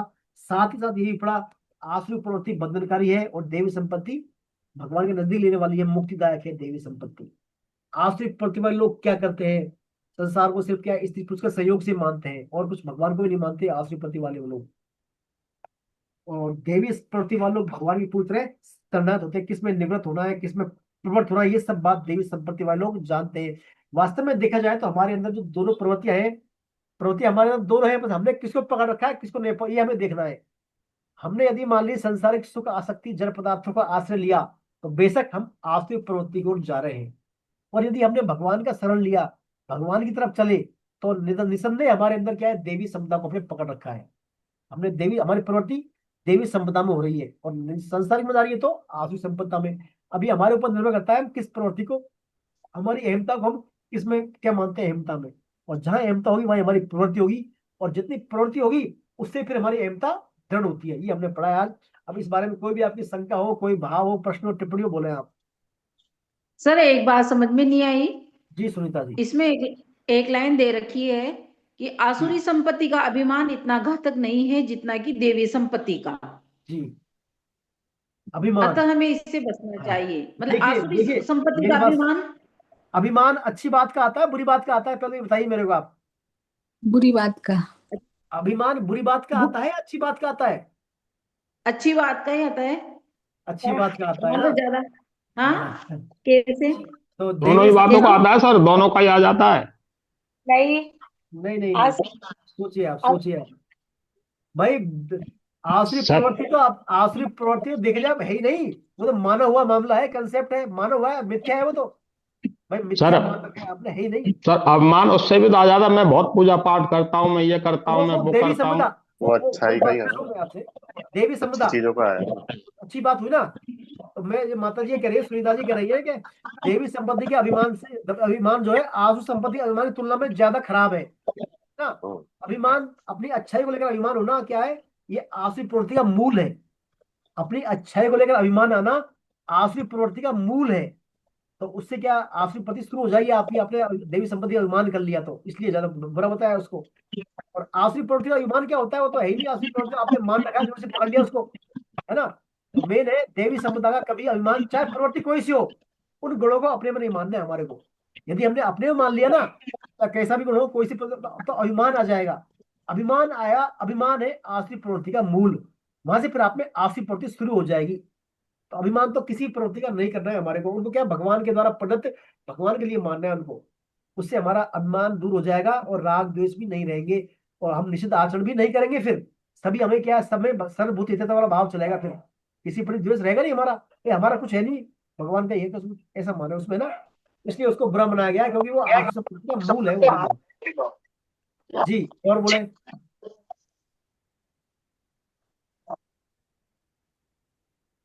हाँ इंदिरा जी कुछ बोल रही हैं आप, इंदिरा जी कुछ बोल रही हैं आप। ये भी सही है। जी तो महेंद्र जी सर आप सुनाए फिर।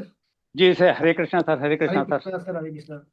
सभी भक्तों के चरणों में दंडवत प्रणाम करते हुए, प्रणाम सर। मैं, आपने आज जो ये देवी असुर संपत्ति वाला है, ये बहुत अच्छे से समझाया।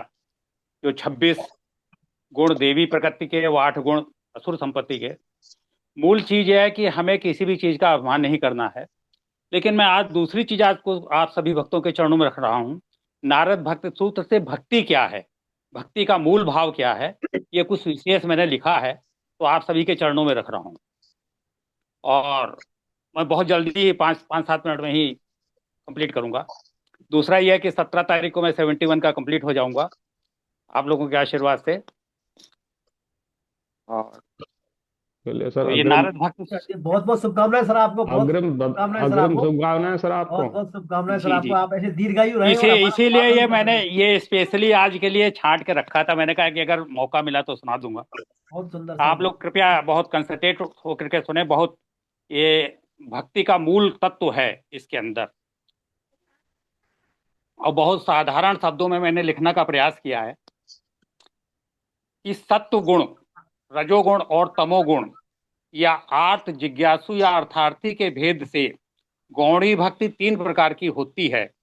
लेकिन वास्तविक भक्ति के लिए इन 3 रूपों वाली भक्ति को भी समेट कर ही गुणातीत प्रेम तक पहुंचना होगा। सत्व गुण में कहोगे कि विश्व का कल्याण हो, रजोगुण में कहोगे कि मुझे सुख मिले, मेरे बेटा बेटी सुखी रहें। तमोगुण में कहोगे कि मेरे शत्रु का नाश हो। ये तीन रूप वाली भक्ति इसीलिए कही गई है कि हम सीधे उच्चा अवस्था तक नहीं पहुंच सकते। उच्चा प्रेम भक्ति तक तो आपको इनका सहारा लेकर ही आगे बढ़ना है, इसमें अटकना नहीं है। दुख आता है तो आर्त बनकर भगवान के पुकारते हो, सुख में भूल जाते हो। कभी जिज्ञासु बनकर शास्त्रों के पन्ने पलटने लगते हो। पैसे की जरूरत हो गई तो भगवान धन दे दो, हे भगवान संपत्ति से भर दो मेरा दामन।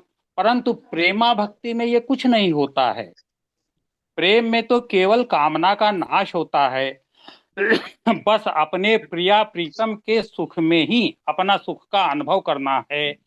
दास भाव में या कांता भाव में होकर उससे प्रेम करो। अब प्रियतम की ओर देखना प्रारंभ कर दो, उनके नैनों से नैन मिलाओ। दास भाव में मैं नहीं हूं, सिर्फ मालिक है। मालिक जो कराए, जो कहे, जो खिलाए, जहां सुलाए, उस दास रस को पी जाना है, करना नहीं है, पी जाओ। उसमें अद्भुत आनंद है। सख्य और भाव, वात्सल्य भाव, फिर कांता भाव, इसमें सब कुछ अपने आप मिटता चला जाएगा। कांता भाव में तो कुछ बचता ही नहीं है। केवल प्रेम करना है, यही परम धर्म है, परम कर्तव्य है। शिव प्रेम, निष्काम प्रेम, प्रेम प्रेमी प्रीतम, ये भेद भी मिटा देना है। प्रेम प्रेमी और प्रीतम, यह भेद ही मिटा देना है। वही माता पिता मित्र सखा, सब कुछ वही है, ये भी सारे भेद मिटा देना है। यही त्रिरूप का भंग होना है। जब त्रिरूप का भंग हो जाता है तब उच्चतम प्रेम का प्राकट्य होता है। जब भगवान के नाम रूप लीला और धाम की चर्चा सुनते ही रोमांच होने लग जाए, चित्त पिघल जाए, यही भक्ति है। अपना सुख धीरे धीरे गौण हो जाए, उनके सुख में ही अपना सुख दिखाई देने लग जाए, अपना कुछ न रहे, यह उच्च भक्ति है। उससे ऊंची स्थिति है कि भगवान पर अपना अधिकार लगने लग जाए, हम रूठ जाएं, उसे मनाना पड़े, ये उत्कृष्ट भक्ति का स्वरूप है। जब कुछ पाने की कामना ही न रह जाए, क्या पाना, वहां तो केवल देना ही देना है। जैसे बालक से माता क्या चाहेगी, वो तो देगी ही ना। इस वात्सल्य रस में तो रूठने का भी तो अधिकार नहीं है। माता कहीं बच्चे से रूठती है क्या? इसके आगे तो गोपियों का प्रेम है। मेरे प्रीतम है भगवान और मैं उनकी प्रेयसी हूँ। जो केवल अपने प्रीतम के लिए है, उनका देह, उनका मन, उनकी आत्मा, सब कुछ उनका प्रीतम के लिए है, उनका अपना कुछ भी नहीं है। उसके बाद प्रेम की उच्च अवस्था में, प्रेम के अगाध सागर में केवल और केवल प्रेम है। उसी प्रेम सागर में से एक प्रेम की विचित्र तरंग उठती है जो कृष्णाकार बन जाती है। दूसरी तरंग उठती है तो वह श्री राधा का रूप धर लेती है। फिर दोनों तरंगे भी एकाकार हो जाती हैं और मिलते मिलते आपस में ही लीन हो जाती हैं। उनके रूप में परिवर्तन होने लगता है। वहां न श्री राधा स्त्री रूप में रह जाती हैं, न कृष्ण पुरुष रूप में रह जाता है। यह भेद भी मिट जाता है। कौन क्या है ये कुछ समझ में नहीं आता है। अखंड अविनाशी मिलन, सारे भेद मिट जाएं, सिर्फ प्रेम ही प्रेम रहे। उस अपने सनातन प्रीतम से प्रेम करना, उसके प्रेम में डूब जाना, फिर मिट जाना, अपने को मिटा देना। प्रेम प्रेमी प्रीतम, ये त्रिरूप भंग हो जाए, सिर्फ और सिर्फ प्रेम बचा रहे। श्री हरिशरणम, श्री हरिशरणम। बाकी ये अगले नेक्स्ट उसमें आप सभी के चरणों में वंदन। अगर अच्छा लगा हो तो आपको पुनः पुनः धन्यवाद। बहुत सुंदर सर, बहुत गहरी बात बताई सर आपने, बहुत ऊंची दर्जे की बात है। शायद हमारे ये आपके भक्ति रसमत सिंधु में से लिया आपने, या नारद भक्ति सूत्र जो गोस्वामियों का। मैंने भक्त रसामृत सिंधु का भी है और ये मतलब हाँ नारद भक्ति सूत्र, ये हाँ दोनों का मिश्रण है सर। जी जी, हमारे भक्ति शास्त्री कोर्स किया था, उसमें आता था ये मामला। जी तो जी मैं जी जी। वहां से, बहुत ऊंची बात है सर ये, शायद प्रेम के बारे में, आस्वादन के ये बारे आज में। मैंने इसीलिए रखा था, मैंने कहा कि इस अवसर पर आप लोगों के चरणों में कुछ नहीं, रख दिया जाए। बहुत सुंदर सर, बहुत सुंदर भाव है आपका। और इसका आपने थोड़ा सा आगे का और है, वो नेक्स्ट टाइम ले लेंगे, समय अभाव चलिए है। चलिए चलिए, बहुत बढ़िया। चलिए, और कोई कुछ बोलना चाहते हैं? सर रजिस्ट्रेशन कब से शुरू होंगे अगले सर? चालू है सर, रजिस्ट्रेशन हो गए चालू है। शुरू, चालू है सर, रजिस्ट्रेशन तो शुरू हो गए। अच्छा। ऐप से कर तो कोई, सकते हैं आप, ऐप है ना, ऐप से आप कर ले रजिस्ट्रेशन, चालू है तो वो, रजिस्ट्रेशन। नहीं तो जो कोई दूसरे के जैसे कराएंगे नहीं, हम तो हमारे ऐप्स डाउनलोड है। उनके मोबाइल में ऐप लोड करो आप, गीता परिचय अभियान का ऐप लोड करवा दीजिए आप, उससे हो जाएगा रजिस्ट्रेशन, अच्छा सर, अच्छा है अच्छा। ना। हम्म। ऐप लोड करवा दे आप। मैं ऐप का लिंक डाल दूंगा, भले ही मैं आपको ना ग्रुप में इसमें जो आप फॉरवर्ड करते हैं उससे वो ऐप करेंगे और बात कर लेंगे इसमें अपना। ठीक है फिर सर, ठीक है। भी नहीं हो रहा हो तो आपको मेरे को भेज देना, आप फॉर्म भर के उनका नाम डिटेल्स वगैरह हो जाएगा, कोई दिक्कत ठीक है सर, ठीक है। नहीं। चलिए, और कोई बात? तो देखिए अगली बार जो है ना संडे को अपना 21 है, संडे को है ना, तो जी 21 को शायद महेंद्र जी सर जाएंगे सेमिनार में, दिल्ली है ना, दिल्ली जा रहे हैं सर, जी जी जी। और भी अपने जाएंगे कुछ, तो 21 को शायद अपनी क्लास नहीं ले पाएंगे इस बार, है ना। तो 21 के स्थान पर अपन या तो एक दिन पहले लेंगे या 2 दिन बाद लेंगे क्लास, है ना। नहीं, क्योंकि एक दिन पहले ले लीजिए, कोई दिक्कत नहीं है, 2 दिन पहले ले लीजिए। पहले तो सर क्या है, सैटरडे को तो क्या है मेरी क्लास रहती है, फिजिकल क्लास रहती कोई है। कोई नहीं, कोई नहीं, जब भी तो आपकी इच्छा हो ले लीजिए। हाँ, आगे पीछे ले लेंगे अपन क्लास, है ना, टाइमिंग थोड़ा एक ठीक है, घंटे का ठीक। क्लास रहेगा, वो लिंक अपना 1 घंटे के लिए जी फ्री रहता है ना ये। तो अपन आगे पीछे कर लेंगे क्लास को। तो सैटरडे को, फिर शनि संडे को तो नहीं हो पाएगी इस बार क्लास, मैं भी शायद कर सकता हूँ या देखेंगे। तो आप आएंगे सर, दर्शन होंगे आपके? नहीं सर, मैं तो सर क्या दिल्ली नहीं है, और कहीं मेरे को जाना है दूसरी जगह अच्छा थोड़ा अच्छा अच्छा। शायद वहाँ तो नहीं बैठ पा रहा अभी टाइम की। तो ये नहीं, हम बात तो है। गुड़गांव में थे, तो हम लोग 3 लोग जा रहे हैं, मेरा बेटा मिसेज 3 लोग नहीं, जा रहे अच्छा हैं। अच्छा है सर, बिल्कुल जाइए सर, बहुत अच्छा आपका, बहुत अच्छा रहेगा, जाइए आप, है ना, देखिए उसमें एक बार सभी आएंगे, उसमें काफी अपने करीब 2000 लोग वहां से आएंगे। लखीमपुर से तो आना संभव नहीं था, यहाँ से तो हाँ नजदीक थे वहाँ यहाँ से से। तो नहीं नहीं, बहुत अच्छा है आपका, मौका मिल रहा है आपको, जाइए। और भी हमारे जयपुर से काफी लोग जाएंगे उसमें, है ना, जयपुर से जी जी। 2 बस है शायद, 2 बस की है, 2 बसें जाएंगी, बाकी तो काफी आ रहे हैं उसमें। और कोई बात हो बताइए आप।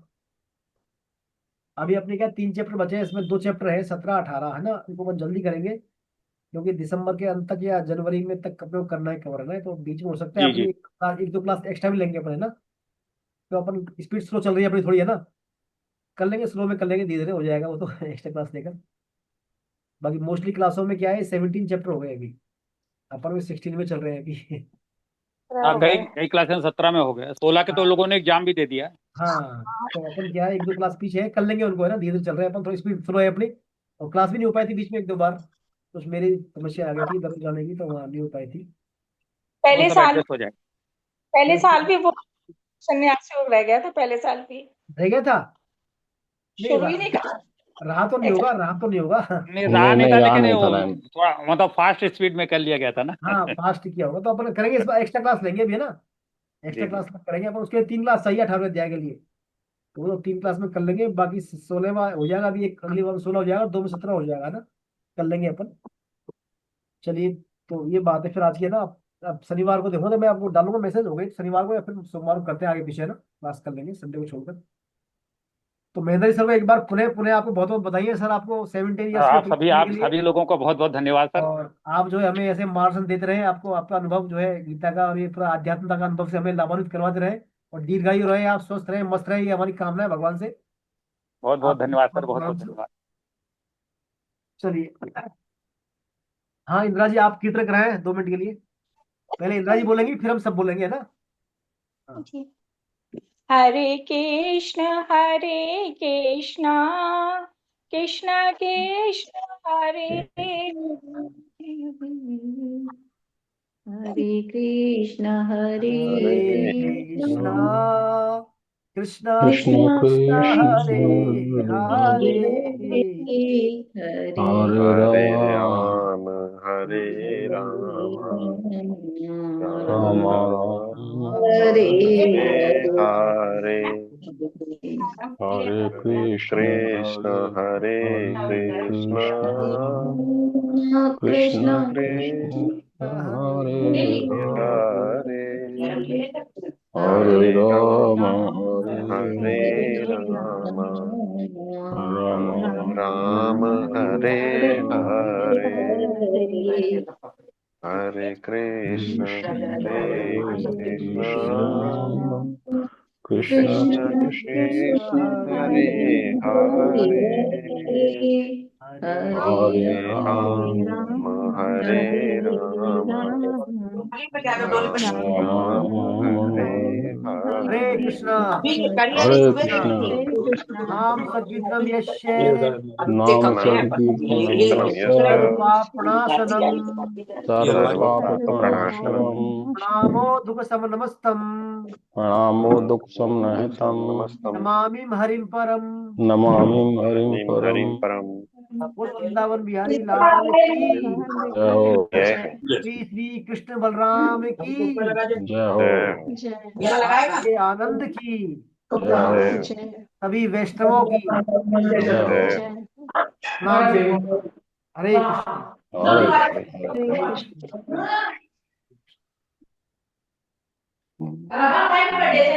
कृष्ण।